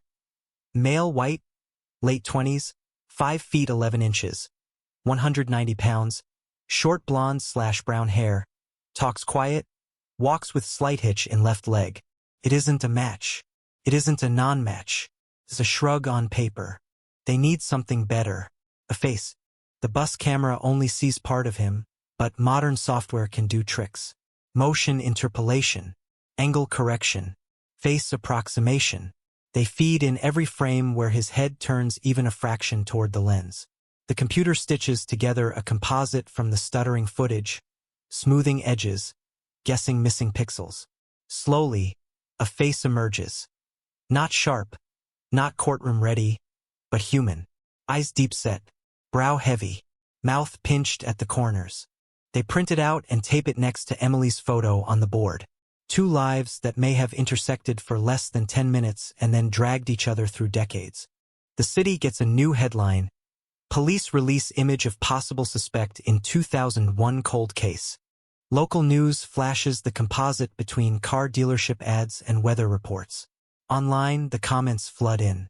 Looks like my ex. Looks like my neighbor. Looks like half the guys standing in line for coffee. Tip lines swell with static. Every blurry face becomes his face. Warren sifts through the calls, voice after voice, each convinced they've seen the man on the bus. He logs them anyway, because you never know when the one voice that matters will sound exactly like all the others. Amid the noise, a small detail surfaces. Not from a stranger, from a file. The 98 assault victim's original statement, buried in a stack of scanned documents, includes one line that had never mattered before. She'd been asked if her attacker wore any jewelry. She'd answered in a half-finished thought. Maybe a ring. On his hand. Hit me with it by accident. Hurt more than it should have. The officer hadn't pressed. No follow-up question. The word ring drowned in all the other words. Now, under the fluorescent wash of the cold case office, that single word glows like a warning. Ring. The bus footage. The Polaroid. The 98 doorway. 3 scenes. 1 habit. A man who wears a ring he never takes off. They pull every employment record, every driver's license registration, every document they can find for Mitchell Shore. Finally, from the bottom of a DMV microfilm roll, they pull up an old application for a license renewal. The black and white ID photo is washed out, eyes like dark smudges, but he's facing straight ahead. On his left hand, fingers curved around a steering wheel. There it is. A thick, dark ring on the middle finger. The tech zooms in. The resolution fights back, but a notch appears. A small, missing bite near one edge. Not proof, but the same shape, the same absences, keep repeating like a stutter in time. Mechanic. Unit B. Route 49. Ring. The noose tightens, but nothing snaps. They need more. Something that places Shore near the lantern that night. Somewhere on paper, in ink, not just in pixels and speculation. They go back to transit records. Back then, bus fare cards weren't personalized like they are now. Cash transfers, paper tickets. But monthly passes existed, and some employers provided them as perks. One of those employers? A repair shop that serviced city vehicles. Where Shore worked in 2001 for 6 months, according to an old payroll ledger. The same 6 months that include July 14th. Buried in archived HR emails from that shop, they find a note. To all staff. Subject. July passes. July bus passes are in the front office. See Marissa to pick up. Please sign when collected. Attached is a scanned sign sheet. Names scratched in pen. One of them, mid-page. M. Shore. The detectives stare at the list, at the date stamped in the corner, July 3, 2001. It's thin, but it is a paper trail. An invisible line tying Shore to the bus system in the exact month, the exact neighborhood of Emily's disappearance. Still, it isn't enough. Suspicion builds like pressure in a pipe, but the valve, the hard evidence they need doesn't budge. No DNA. No confession. No body. The law doesn't care how eerie the patterns look. It wants numbers, matches, signatures that survive cross-examination. In late 2014, they track Shore's last known ripple. A paycheck stub from 2005 in Montana. After that, silence. No taxes, no tickets, no bank accounts. He exists only as a shadow in old systems. So they drive. Snow replaces rain as they cross into Montana. Trees press close to the highway, black skeletons against a pale sky. They follow a trail of whispers. Yeah, I remember a guy like that. Worked here for a bit. Kept to himself, didn't talk much. Mechanics, construction sites, overnight shifts at gas stations. The kind of jobs you can get without questions if you keep your head down and show up on time. At a rust-streaked workshop on the edge of a small town, an old supervisor finally gives them something that doesn't feel like fog. Shore, he says, drawing on a cigarette. smoke curling up into the cold air. Yeah, I remember him. Quiet, good with engines. Always wore this ugly black ring. Said it was for luck. He snorts. Didn't work. One day he just didn't come back. Didn't pick up his last paycheck either. You don't forget guys like that. They hang in the air. Ruiz shows him the composite from the bus. The man looks, squints, nods slowly. Could be him. Hard to say. But that ring? That's right. They log it as a verbal ID. Not enough to arrest a ghost. A nearby motel clerk remembers a man who left without checking out. Room left clean, key on the nightstand. Car gone. No forwarding address. It was years ago. The registrar is paper, faded, stained with coffee. The name in the box for that room is useless. Mark Stone. But the handwriting, when compared to an old rental application filled out by Shore in Seattle, looks disturbingly similar. The same shape of the M. The same downward hook on the S. They take photos, make notes, snapshots of a half-life. On the drive back to Seattle, the car is quiet. The highway unrolls under tires, mile after mile of unanswered questions. Warren stares out his window at the distant silhouettes of mountains. What if he's dead? He says finally. What if we're building a case around a guy who's already rotting in a ditch somewhere? No justice, no trial. Just a name on a file and a story that never ends. Ruiz grips the steering wheel, knuckles pale. And what if he's not? He says. What if he's watching this on the news every time it pops up? What if he's the one sending emails, poking us to see if we're paying attention? The thought sits between them like a third passenger. Back in Seattle, the Carter case board looks more crowded and more empty at the same time. More lines, more circles, more dates. Still no center. But the city hasn't forgotten. The podcast's second episode drops. The case gets a dedicated online forum. People who were teenagers in 2001 now write long posts at 3 in the morning about where they were when they first saw Emily's photo. One night, Ruiz goes home and finds a printed flyer taped to his own mailbox. It's a copy of Emily's missing poster. Someone has written across the bottom in red marker, "Find him." He doesn't know if it's meant as encouragement or accusation. Either way, it lands like a punch. In 2015, another odd message lands in an inbox. Not to the podcast, to SPD. No subject line, no greeting, no signature. Just a single sentence and an attachment. The ring is wrong. The file is a photo. It shows a workbench, scarred wood, oil stains, tools scattered like bones. In the center, resting on a rag, are 3 rings. One plain, one thick and dark with a chipped edge. One thinner, scratched, engraved on the inside with letters too small to read at first glance. No face, no hands, just the rings. The metadata on the photo is scrubbed. No location, no timestamp beyond 2015. Whoever took it knew enough to strip the clues, or cared enough to. Forensic techs zoom in until the rings fill the screen. The thick one matches the shape from bus and Polaroid almost perfectly. The chip is in the same place, but the thin ring catches their attention more. Inside, barely visible, 3 tiny letters. ERC.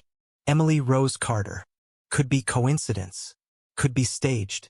A cruel, elaborate fake built by someone addicted to the case. But where would they get a ring with her initials? She never wore rings regularly, her mother says. She had one gift ring as a teenager, but it was lost long before 2001. There's no record of another. The ring is wrong, the email said. Wrong how?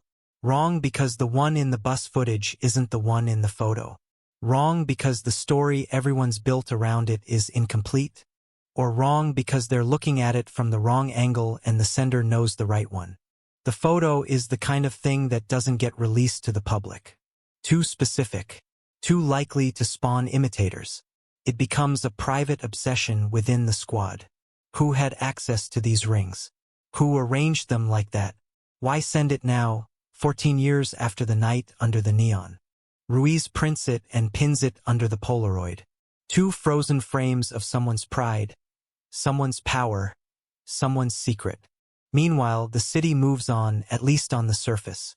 New bars open where old ones close.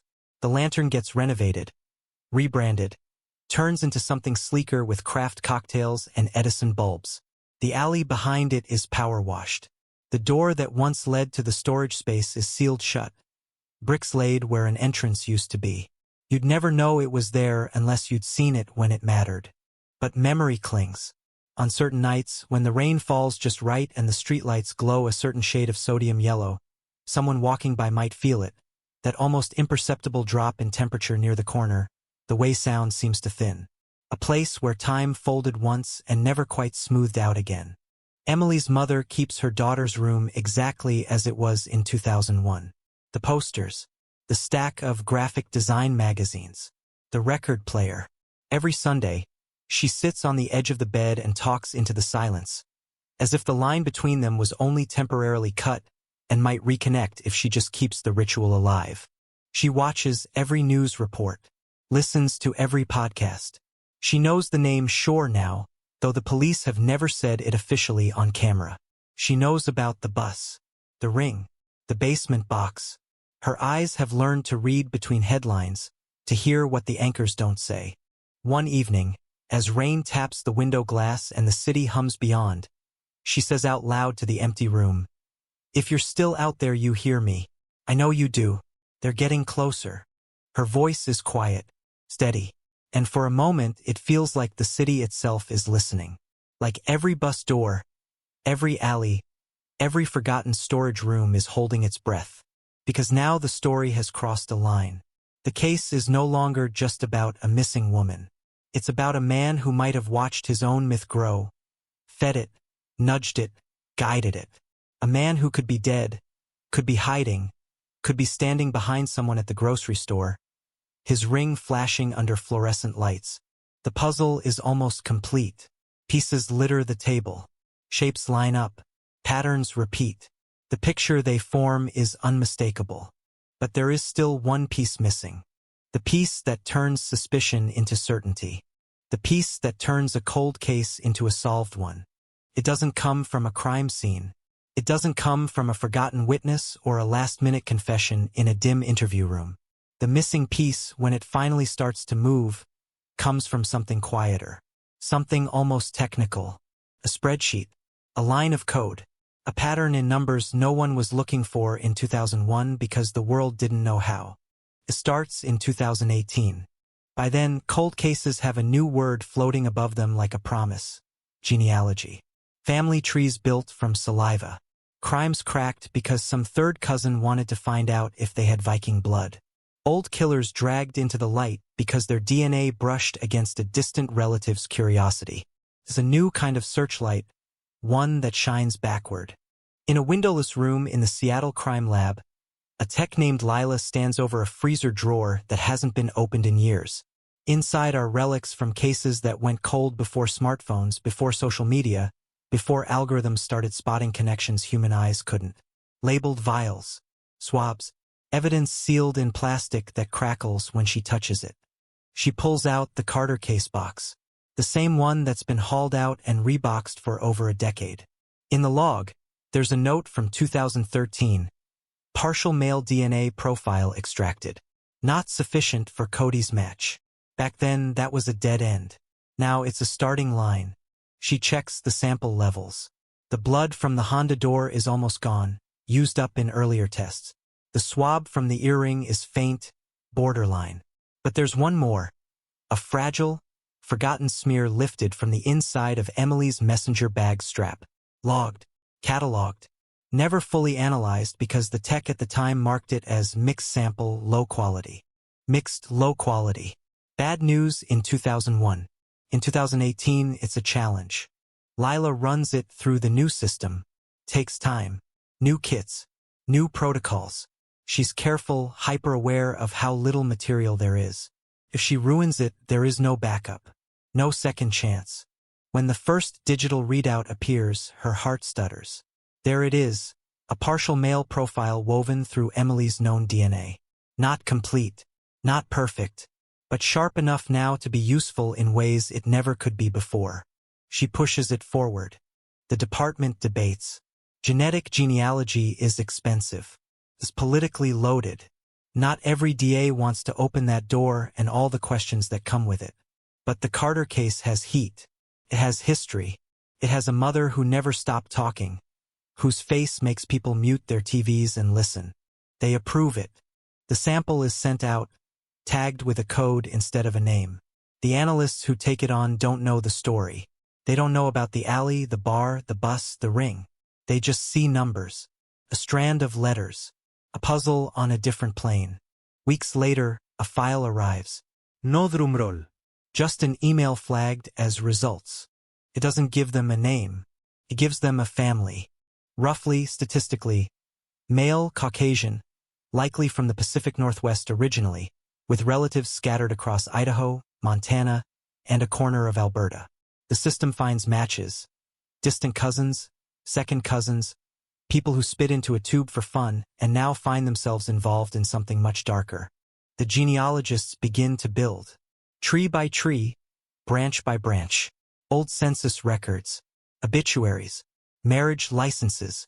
They climb backward through time, then sideways, then forward again, tracing lines that narrow, converge. Each step crosses off dozens of people who cannot be their unknown male and highlights the ones who could. Name after name falls away. Wrong age, wrong sex, dead before 2001, born after 2001, too far away with no travel record. The branch is thin. One cluster stays stubbornly lit. A family line that threads through Washington into Montana. On one branch, a boy born in 1972 in Spokane. Parents divorced early. Moved to Seattle with his mother in the late 80s. Got a mechanic certification in the late 90s. Vanishes from most legal paperwork in the mid-2000s. His name is not sure, but his mother's maiden name is Mitchell Hale, son of Margaret Shore. On paper, it looks like nothing. A middle name, a family name, a last name traded for another in a courthouse when his mother remarried. But on the Carter board, when they pin Hale next to Shore and draw a line between them, the room temperature seems to drop. Because suddenly, M. Shore in the storage ledger doesn't have to mean a man named Shore on his license. It could mean a man who signs the way his mother did on school forms for years. A name that feels like home, not bureaucracy. An alias and not an alias at the same time. Hale worked as a mechanic. Lived in Seattle. Passed through the right neighborhoods. Relatives place him somewhere in Montana around 2005. No one is quite sure when they last saw him. He was always drifting, they say. Always on a job. They pull old DMV files. There he is. License photo from 1999. The hair is longer. The eyes are clearer.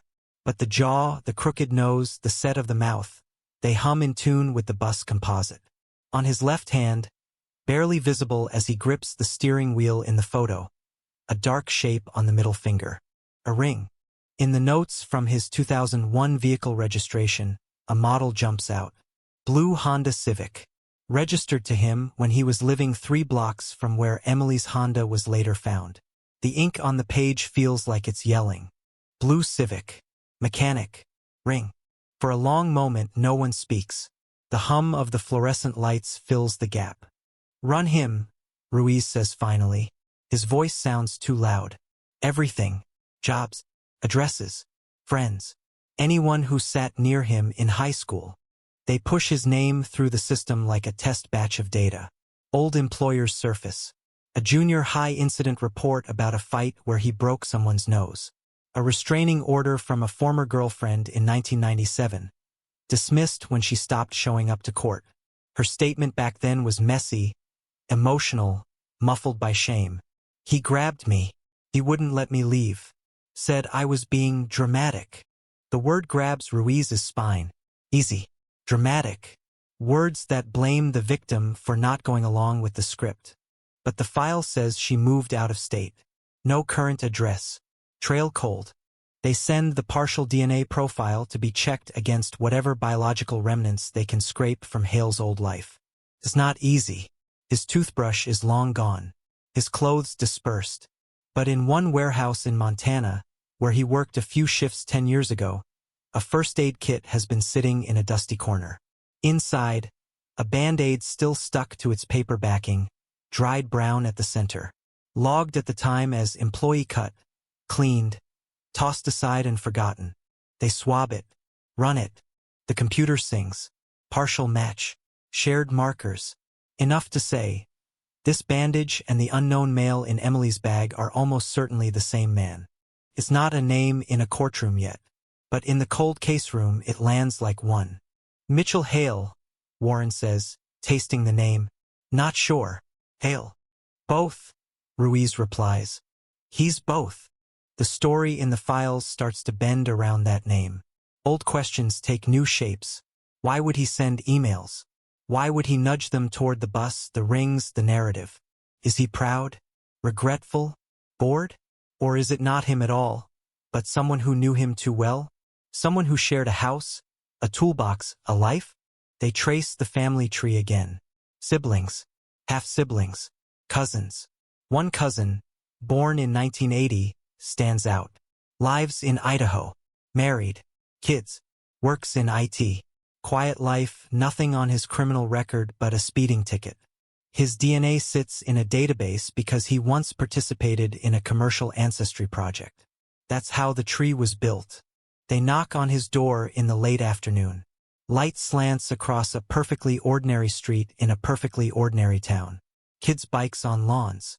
A dog barking somewhere. The cousin stands in the doorway, nervous. A hand on the frame like he needs to hold himself up. He remembers Mitch. Yeah, he says slowly, struggling to connect the skinny boy from his memory to the man the detectives describe.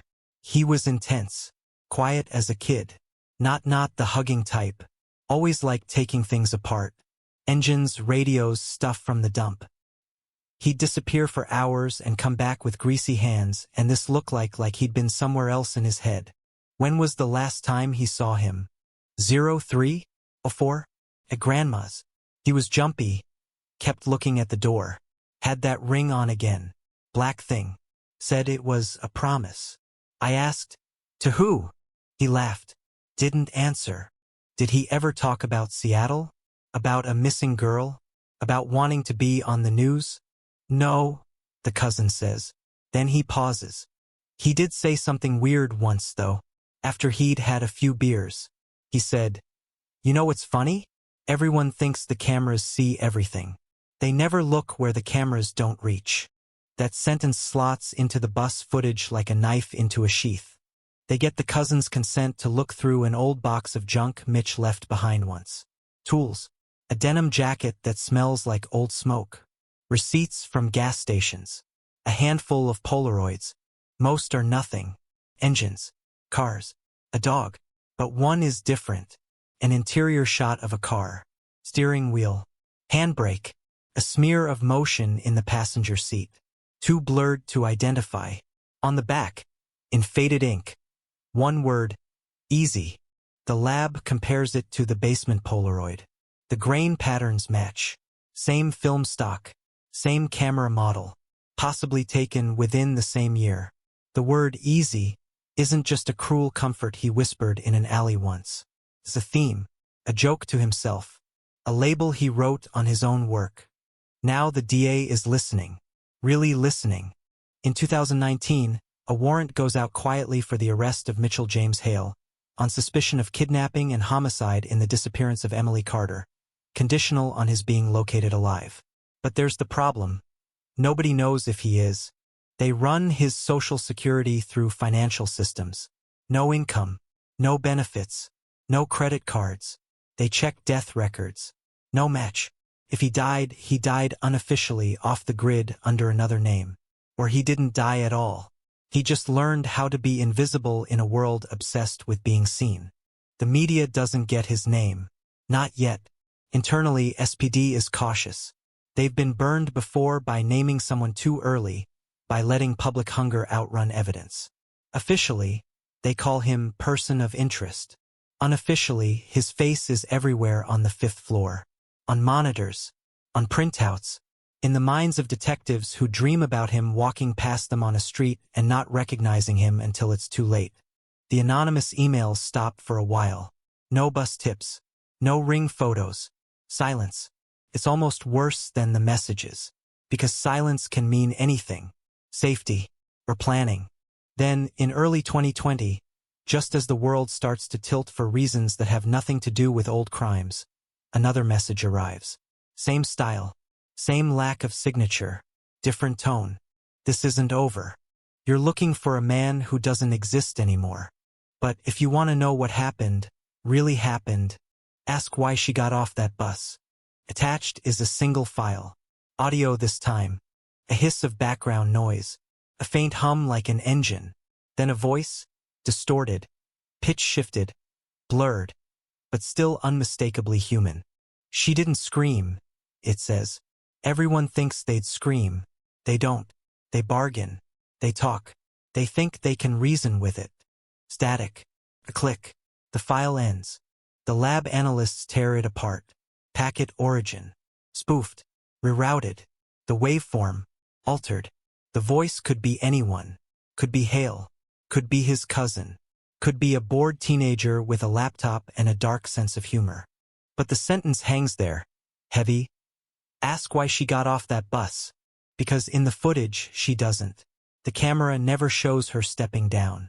The bus records never flag her card again that night. To the system, she stayed on until the route ended. To the camera, she vanished into the back. So what does got off mean? Ruiz rewinds the tape in his head, again and again, until he starts to notice something new. A pattern in the reflection on the front window. Light flares. Shadows move. Right after the hooded man sits down in the back, a shape flashes near the back door. A brief break in the reflected neon. Maybe she didn't get off at a stop. Maybe someone made their own stop. A bus pulling slightly too close to a dark alley. A rear door forced open not by a paying passenger, but by someone who knew exactly how hard to push the emergency bar. He takes the theory to transit. Shows them the route map, the timing, the gap in coverage between two cameras on the street grid. Right there, halfway between official stops, the bus would have rolled past a side road so narrow and little used that city planning barely acknowledges it. No street camera. No ATMS. The perfect blind spot in a system that prides itself on having none. Everyone thinks the cameras see everything, the cousin had quoted. They never look where the cameras don't reach. Now the investigators do. They stand in that nameless cut through one gray morning, breath ghosting in the cold air. Cars hiss by out on the main road, but here it's quiet, tucked between apartments and a storage yard. You could stop a bus here for 10 seconds and no one would remember. They look at the ground, at the walls, at the way the alley's mouth curves just enough to hide what's inside from the main drag. And they feel it, that slip in reality, that sense that something once happened here that the concrete hasn't fully let go of. There's nothing left to collect. No fibers. No prints. Time has scoured the scene clean, but standing there they can finally see it. Not in high definition, not in complete certainty, but close. The bus, the man, the ring, the hand on the emergency door bar. Emily at the back, thinking she's stepping off into fresh air, or into an argument, or into something she can still negotiate her way out of. Ask why she got off that bus, the distorted voice said. Everything in this case keeps circling back to that question. And somewhere out there, alive, dead, or living under a name that never belonged to him, a man who called himself many things knows the real answer. The question digs in like a splinter. Why did she get off that bus? It's the kind of question that sounds simple until you stare at it too long. Then it starts to split into layers. Did she think she was meeting someone? Did someone threaten her? Lure her? Did she step off willingly? Or was she pushed into the dark and the door hissed shut before anyone at the front had time to understand what they weren't seeing? In the cold case room, they pin a new map on the board. A thin red line traces Route 49 across the city. Little marks for every official stop. And in between two of them, just where the road bends and the narrow cut-through alley sits like a secret, there's a circle in black marker. No stop, no camera, no record. Just a gap in the system that was never meant for humans, but someone turned into a doorway. The world outside the precinct is changing fast. 2020 rolls over Seattle like a wave.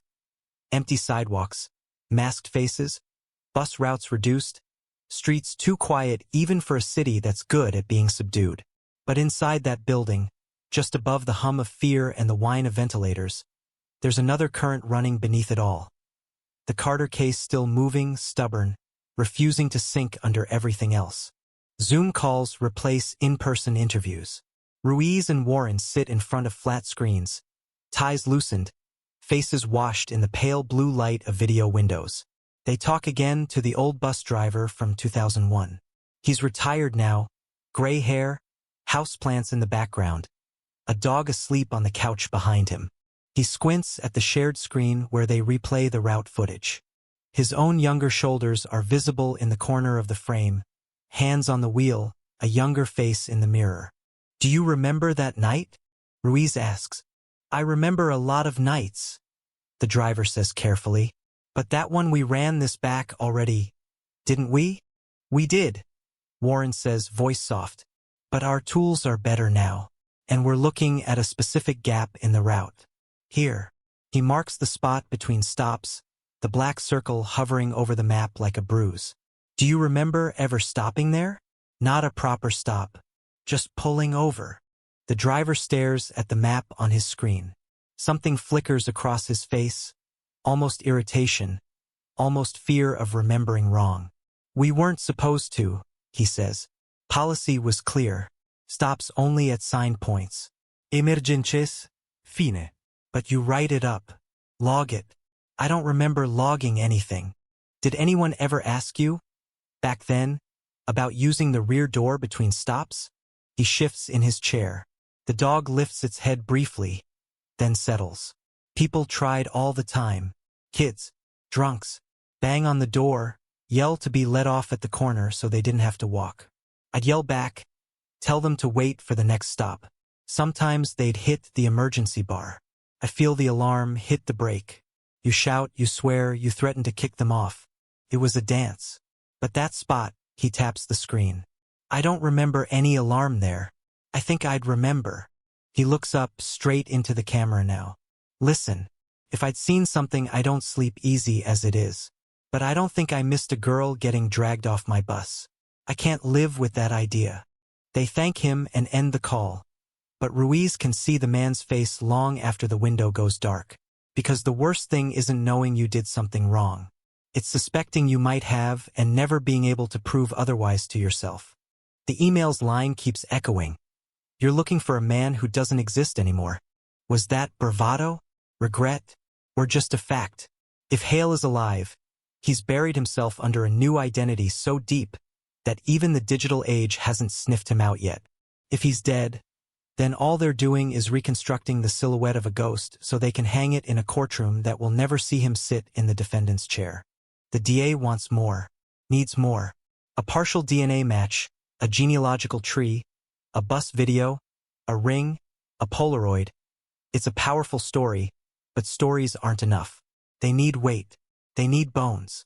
The absence of a body is the hole everything falls through.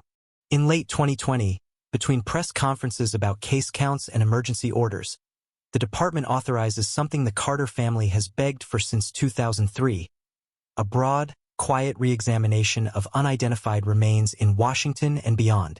Dental charts, anthropological notes, bones found in forests, ravines, riverbanks, faces built in clay and stored in drawers. They build a list of unidentified women roughly Emily's age and size found between 2001 and 2010. Some are quickly ruled out by DNA. One by time of death. One by the presence of a healed injury Emily never had. A skull from a river in Oregon seems promising for a day, enough that Ruiz can't look at the file without his stomach twisting. But the genetic test comes back negative. Another family gets an answer. Emily's doesn't. The void where her remains should be starts to feel intentional. Like someone wanted her gone so completely that no chance discovery of a bone by a hiker could ever ruin the story. They turn their focus back to the trail that leads out of Seattle. Hale's last confirmed job. The motel. The paycheck he never picked up. An analyst in the background, the kind of person whose superpower is not letting go of threads that seem too thin to matter, starts combing through old utility databases, power bills, gas hookups, phone lines that flicker on and off under different names but with the same birth date. In a small town in eastern Montana, he finds a P.O. box opened in 2006 under the name Mark Jensen. The address on the form is fake. The ID number written down is off by 1 digit from a known stolen wallet in Spokane. But the signature at the bottom? Same slant, same pressure, same clipped M they'd seen on M. Shore and Mark Stone. They dig.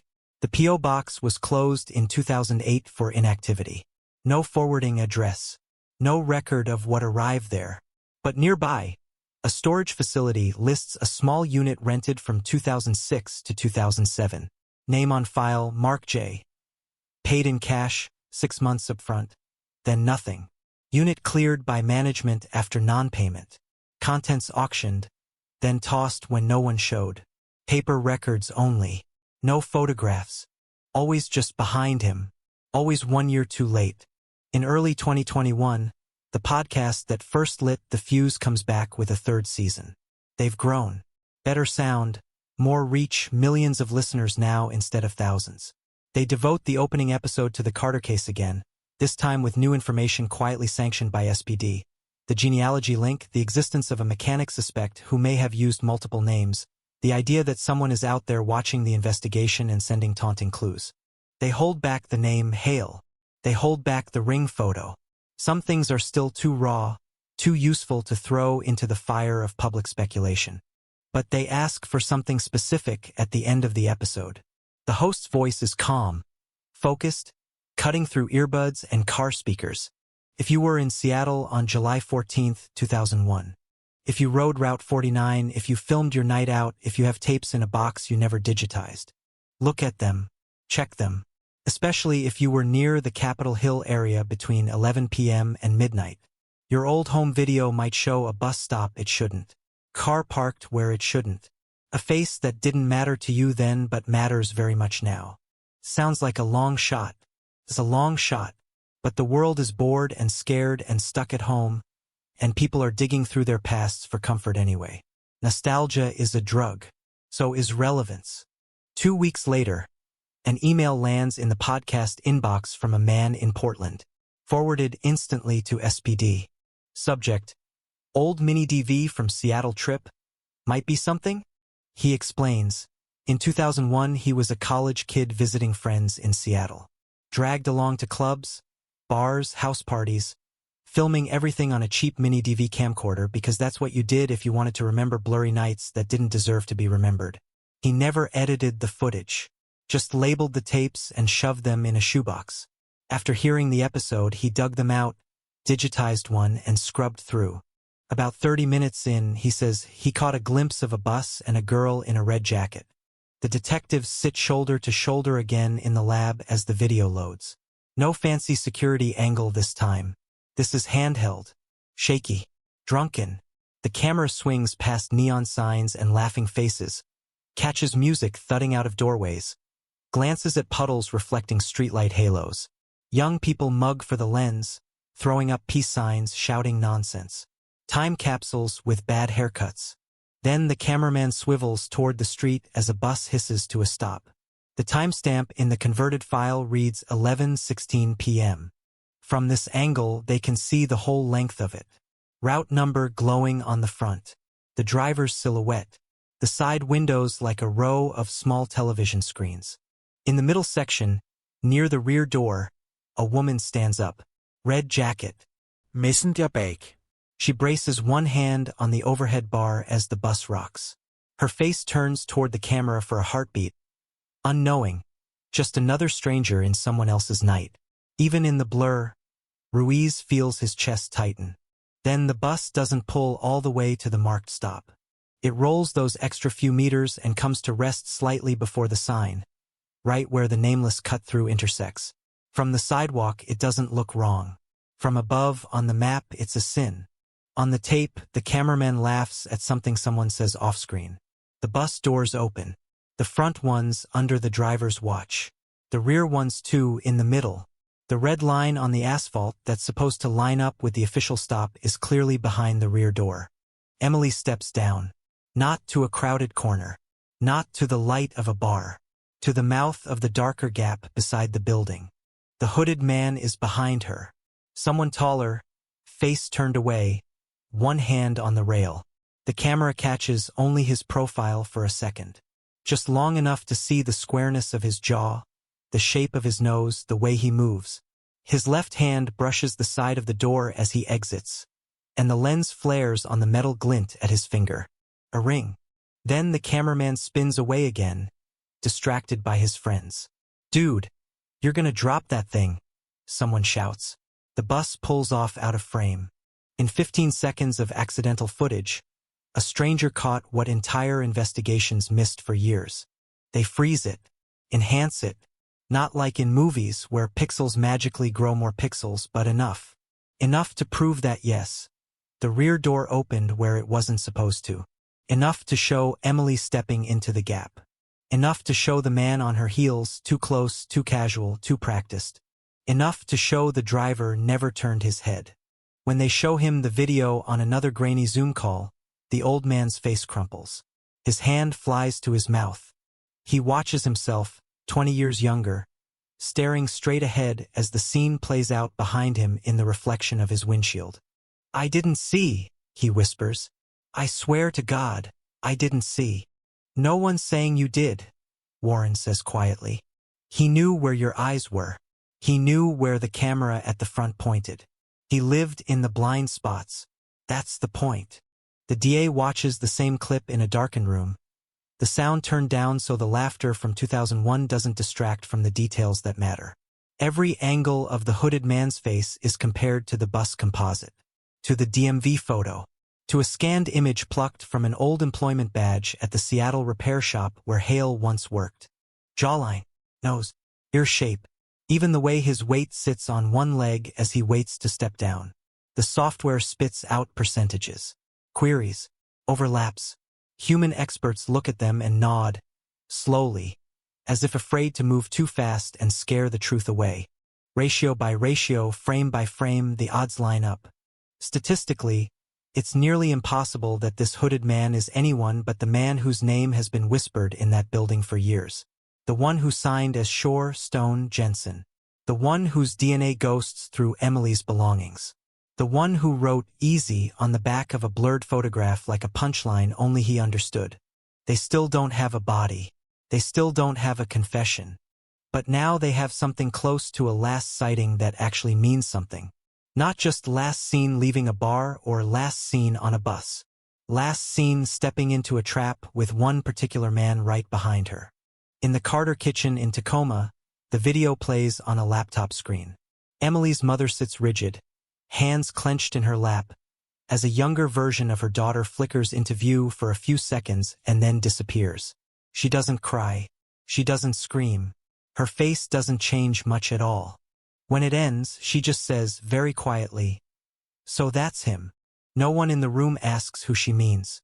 Because by now, the story has shaped itself around a man whose body has been missing from the narrative as completely as Emily's. A man present only in echoes, DNA, handwriting, pixels, other people's memories, his own taunting emails. And every case that reaches the edge of being solved has a moment like this. A moment where the city knows the shape of the monster in the dark, but still doesn't know exactly where he's standing. By the time summer bends toward fall again, the Carter case isn't just a file in a cabinet or a segment on a podcast. It's a pressure system sitting over Seattle. Heavy, unmoving. It colors everything without ever being seen directly. People walk past Route 49 buses and feel it.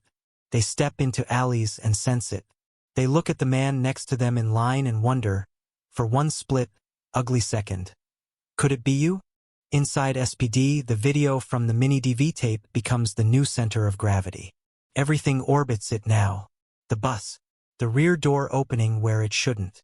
Emily's red jacket stepping into the dark. The hooded man following, too close, too deliberate. That brief flash of his profile. That glint of metal on his hand. The DA's office calls it compelling circumstantial evidence. Ruiz calls it what it feels like, the moment the trap snaps shut. But a feeling doesn't win trials. They know the defense, if they ever get him into a courtroom, will attack everything. Attack the tape. Attack the enhancement. Attack the timeline. Attack the passenger's memory who filmed the clip. Attack the genetic tree that points to Hale. Attack the old witnesses, their recollections dulled and warped by time and media coverage. They need something that isn't blurry, that isn't open to interpretation. Something that sits in a plastic bag with a chain of custody and a lab report that can survive cross-examination. Something that bleeds.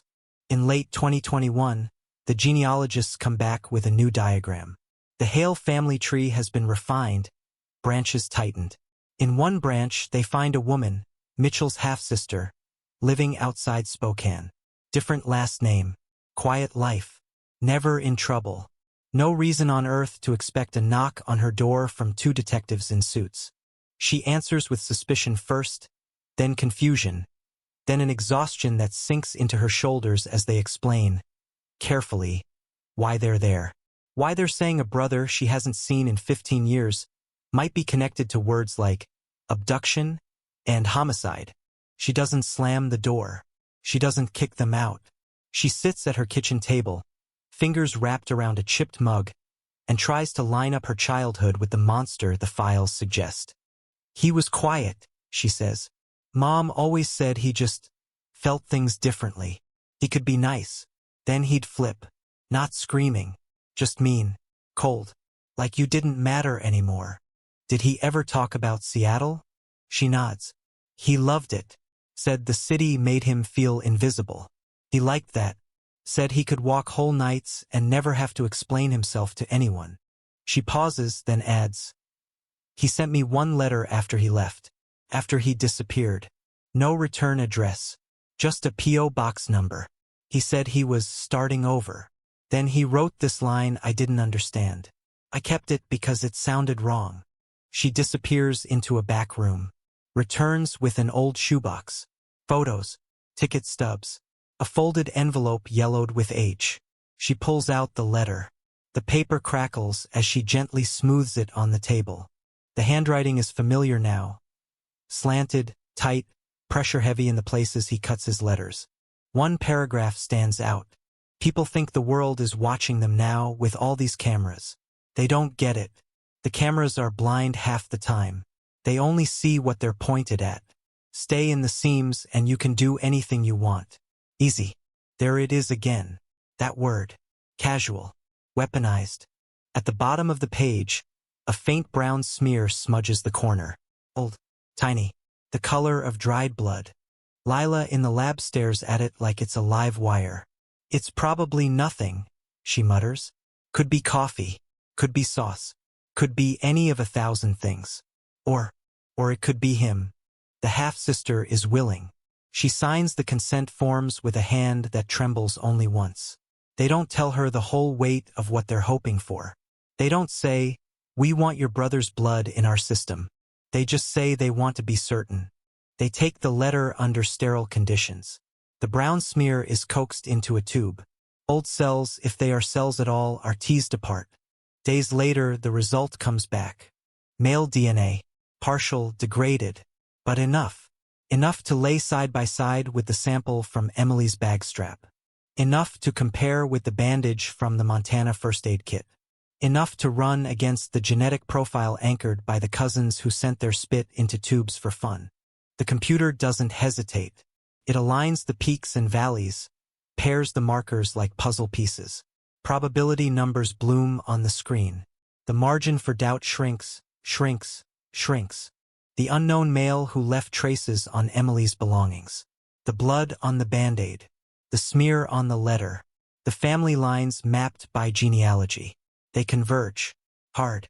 The analysts write it up in the language of science, dry and tight. There is an extremely high likelihood that the male DNA obtained from items 14B and 27C originated from the same individual, and that this individual is the biological relative indicated by genealogical investigation as Mitchell James Hale. Extremely high likelihood. Not divine certainty. But courts don't deal in divinity. They deal in thresholds. This crosses one. The DA leans back in her chair and exhales slowly as she reads it. This is the first time, in 20 years, She lets herself say the words in her office out loud. We can charge him. The indictment is drafted. Kidnapping in the first degree. Murder in the first degree. Special circumstances.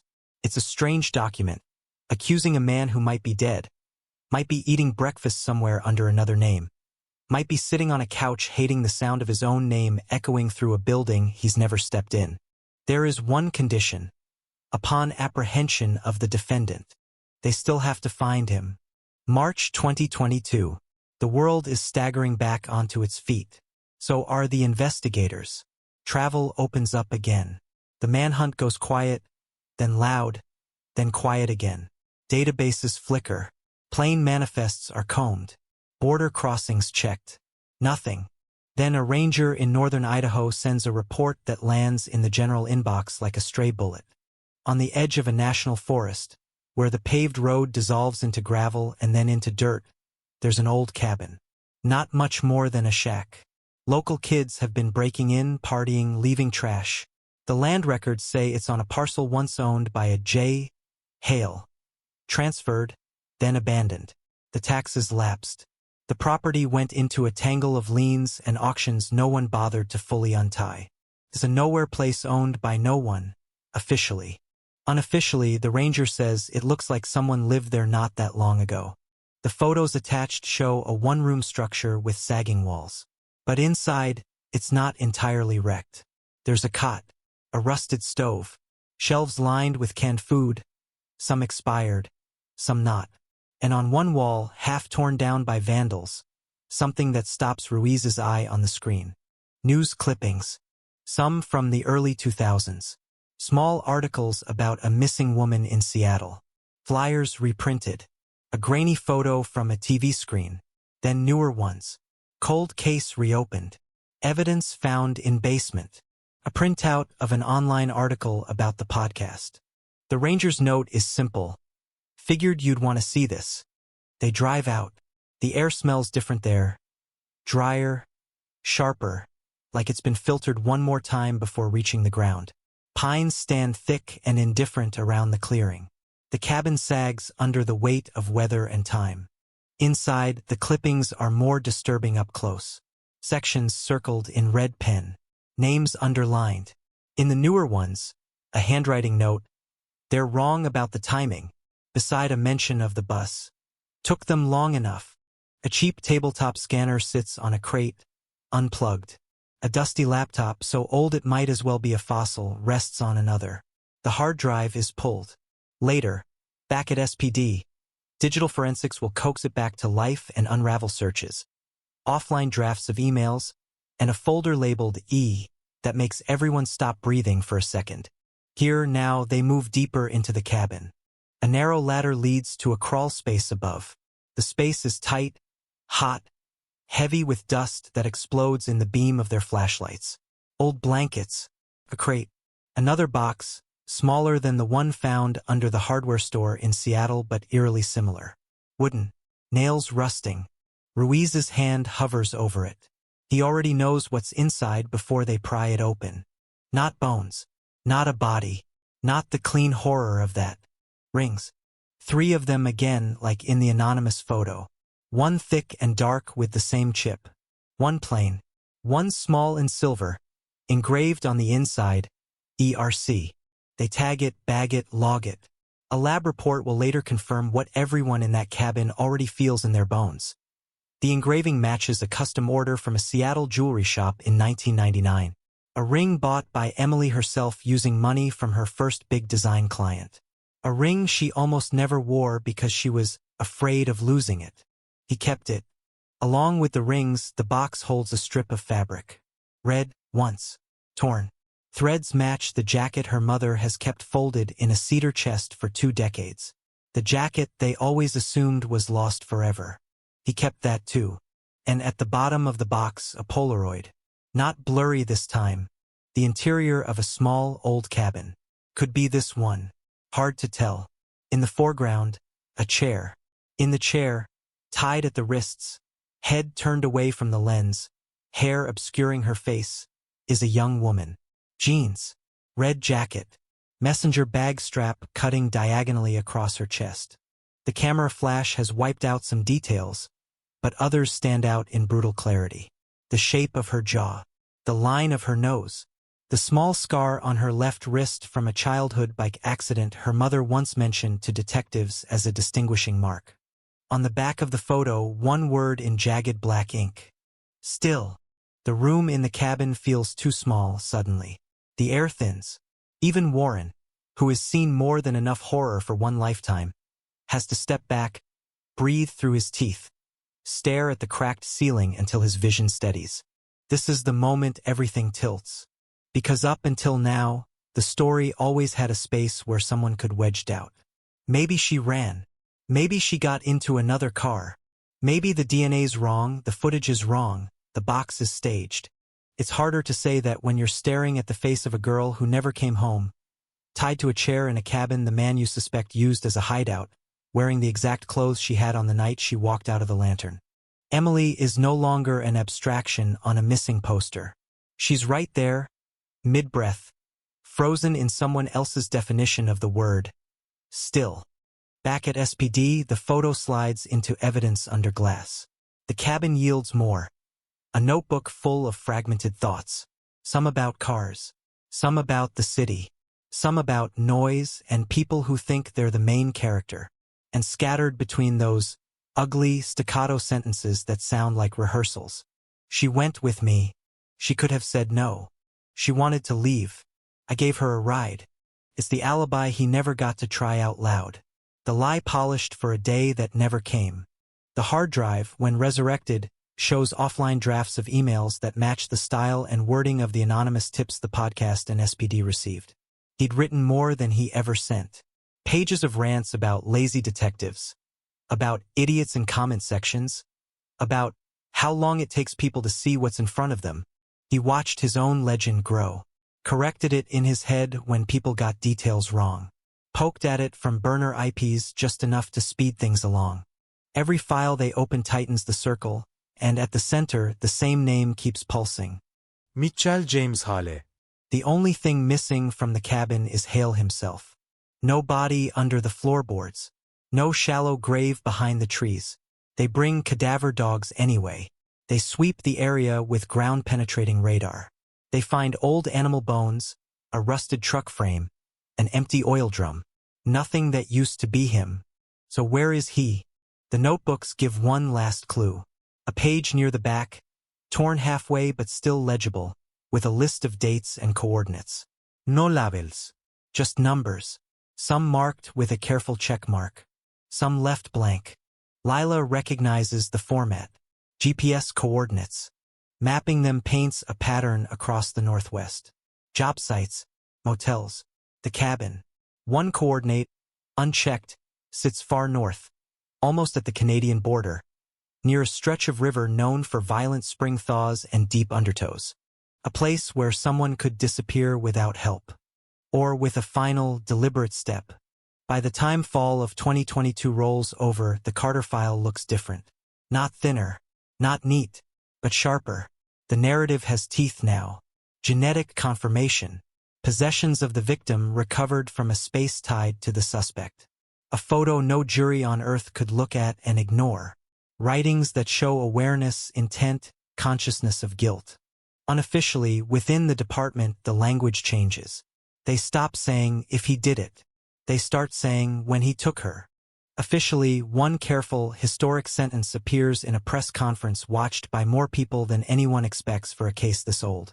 The DA steps up to the podium, stacks her notes, looks straight into the cameras and says, after 21 years, based on new forensic evidence and investigative leads, the King County Prosecutor's Office is prepared to move forward with charges in the disappearance and presumed death of Emily Rose Carter. We will be seeking an arrest warrant for one individual, Mitchell James Hale. The words hit like a low, rolling thunder across the city.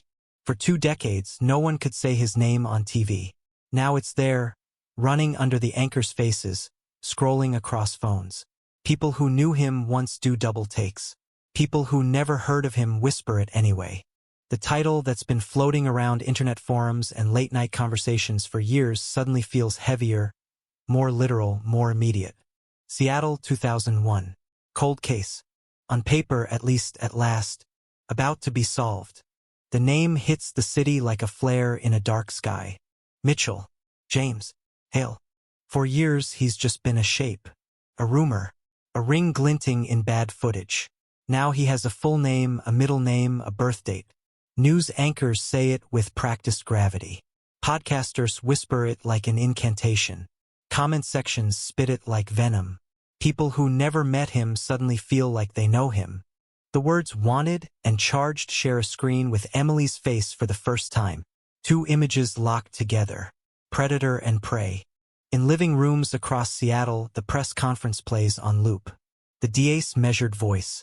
The slide with his DMV photo. The phrase presumed dead slips in like a technical footnote and makes everyone sit up. They hear it and rewind. Presumed. Not confirmed. Because that's the problem. They have an arrest warrant. They have charges. They have his cabin, his notebooks, his rings, his words, his DNA smudged across the years like fingerprints on glass. They even have his likely final act mapped to a set of cold coordinates near a northern river. What they don't have is him. And for some people, that feels like no justice at all.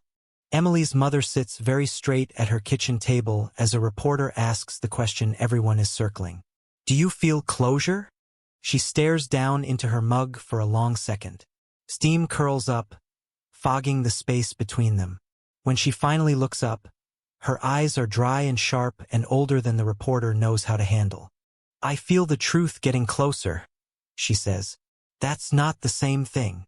In the cold case room, no one says the word closure.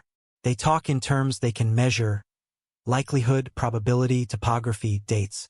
They spread out the ranger's map with the cabin and the unchecked coordinate near the river like it's the last page of a book written in code. The numbers put the point at the end of a dirt track that stops because the land simply runs out. Forest on 3 sides. Water on the 4th, cutting deep and fast even in satellite stills. In spring, the river chews up trees and spits them out miles downstream. In winter, ice clots the banks and then breaks apart in jagged slabs. If you wanted to disappear, really disappear, you wouldn't need much there. A step, a slip, one bad decision, or one very deliberate one. They send a team anyway. Not because they expect to find him standing there. Because a dot on a map is still a place where a man once stood and thought about whatever he did next. The drive north is long, empty, almost meditative. Trees stand without moving, like rows of silent witnesses lining the road. The air gets thinner, sharper. Cell service flickers and dies. They park where the ranger told them the dirt track begins. It's more of a suggestion than a road now. Ruts half swallowed by grass. Old tire marks ghosted into the soil. The bones of a gatepost splintered and rotting. They walk. Boots crunch on frost and old leaves. Breath hangs white in front of them. Their radios hiss softly. Small sounds in a wide space. The track curves, dips, then rises. Through the trees, they hear it before they see it. The steady roar that never fully stops. Water moving with the kind of power that doesn't care about names or warrants or 21-year investigations. Then the trees break. The land drops. The river is there. Broad, brown, relentless. No bridge. No path leading across. Just a steep bank with loose soil and rocks that want to roll. On the ground near the edge, half buried in mud and moss, they find the remains of a fire pit. Charred stones. A circle of black that has faded but not completely disappeared. A crushed can. The plastic ring from a 6-pack. Someone camped here. A little farther back, almost swallowed by brush, there's the collapsed outline of a tent. Sun-bleached fabric. Broken poles. The weather has taken most of it. The rest looks like the aftermath of someone leaving in a hurry and time finishing the job. They sweep the area. They mark off grids with tape. They move slow. The ground seems ordinary until you look at it through their eyes.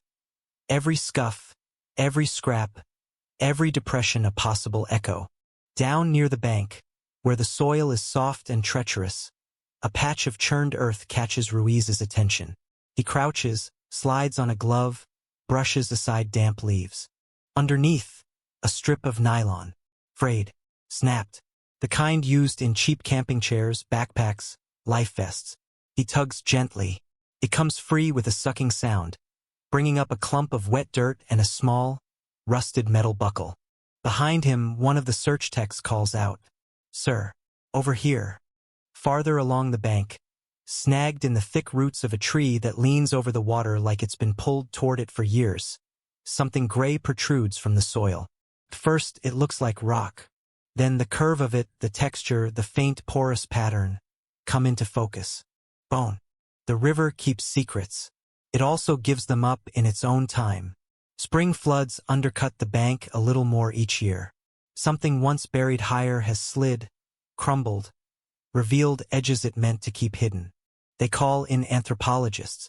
They set up a tent. They treat the bank like a mass grave, even if it turns out to belong to only one man. Brushes come out. Tiny trowels. Evidence flags sprout like bright, plastic wildflowers. Piece by piece, they bring up a partial skeleton. Not complete. The river has taken trophies. But enough. A skull with a healed fracture. Ribs. Vertebrae. A forearm bone with an old break that matches an injury recorded in a medical report from a 1994 bar fight involving one Mitchell J. Hale. In the soil near the skull, they find teeth. In the soil near the hand, a small, dark circle that clinks when the trowel hits it. A ring. Thick, black, with a chip missing from one edge. No initials. No engraving. It doesn't need any. It sits in Ruiz's palm like a curse made solid. Back in Seattle, the lab takes over. DNA from bone is tricky, especially after years in water and soil, but they have more to work with now than they ever dared hope. Mitochondrial markers. Comparisons to the half-sister, the cousins. Dental charts from an old county clinic matched against the recovered teeth. Weeks pass. Reports stack up. The answer, when it finally arrives, is clinical and devastatingly simple. The remains at the riverbank are consistent with a male of Hale's approximate age and ancestry. The DNA matches the family line. The old fracture lines line up. The probability that the bones belong to anyone else is microscopic. The man they've been chasing, building, cursing, naming, he's been dead for years. There's no note. No last confession carved into a tree or buried in a bottle. The coordinates in his notebook were the closest thing. Maybe he planned something more articulate and the river took it. Maybe he wanted the ambiguity. Maybe all he wanted was control over the last step. He gave himself the one escape he never gave her.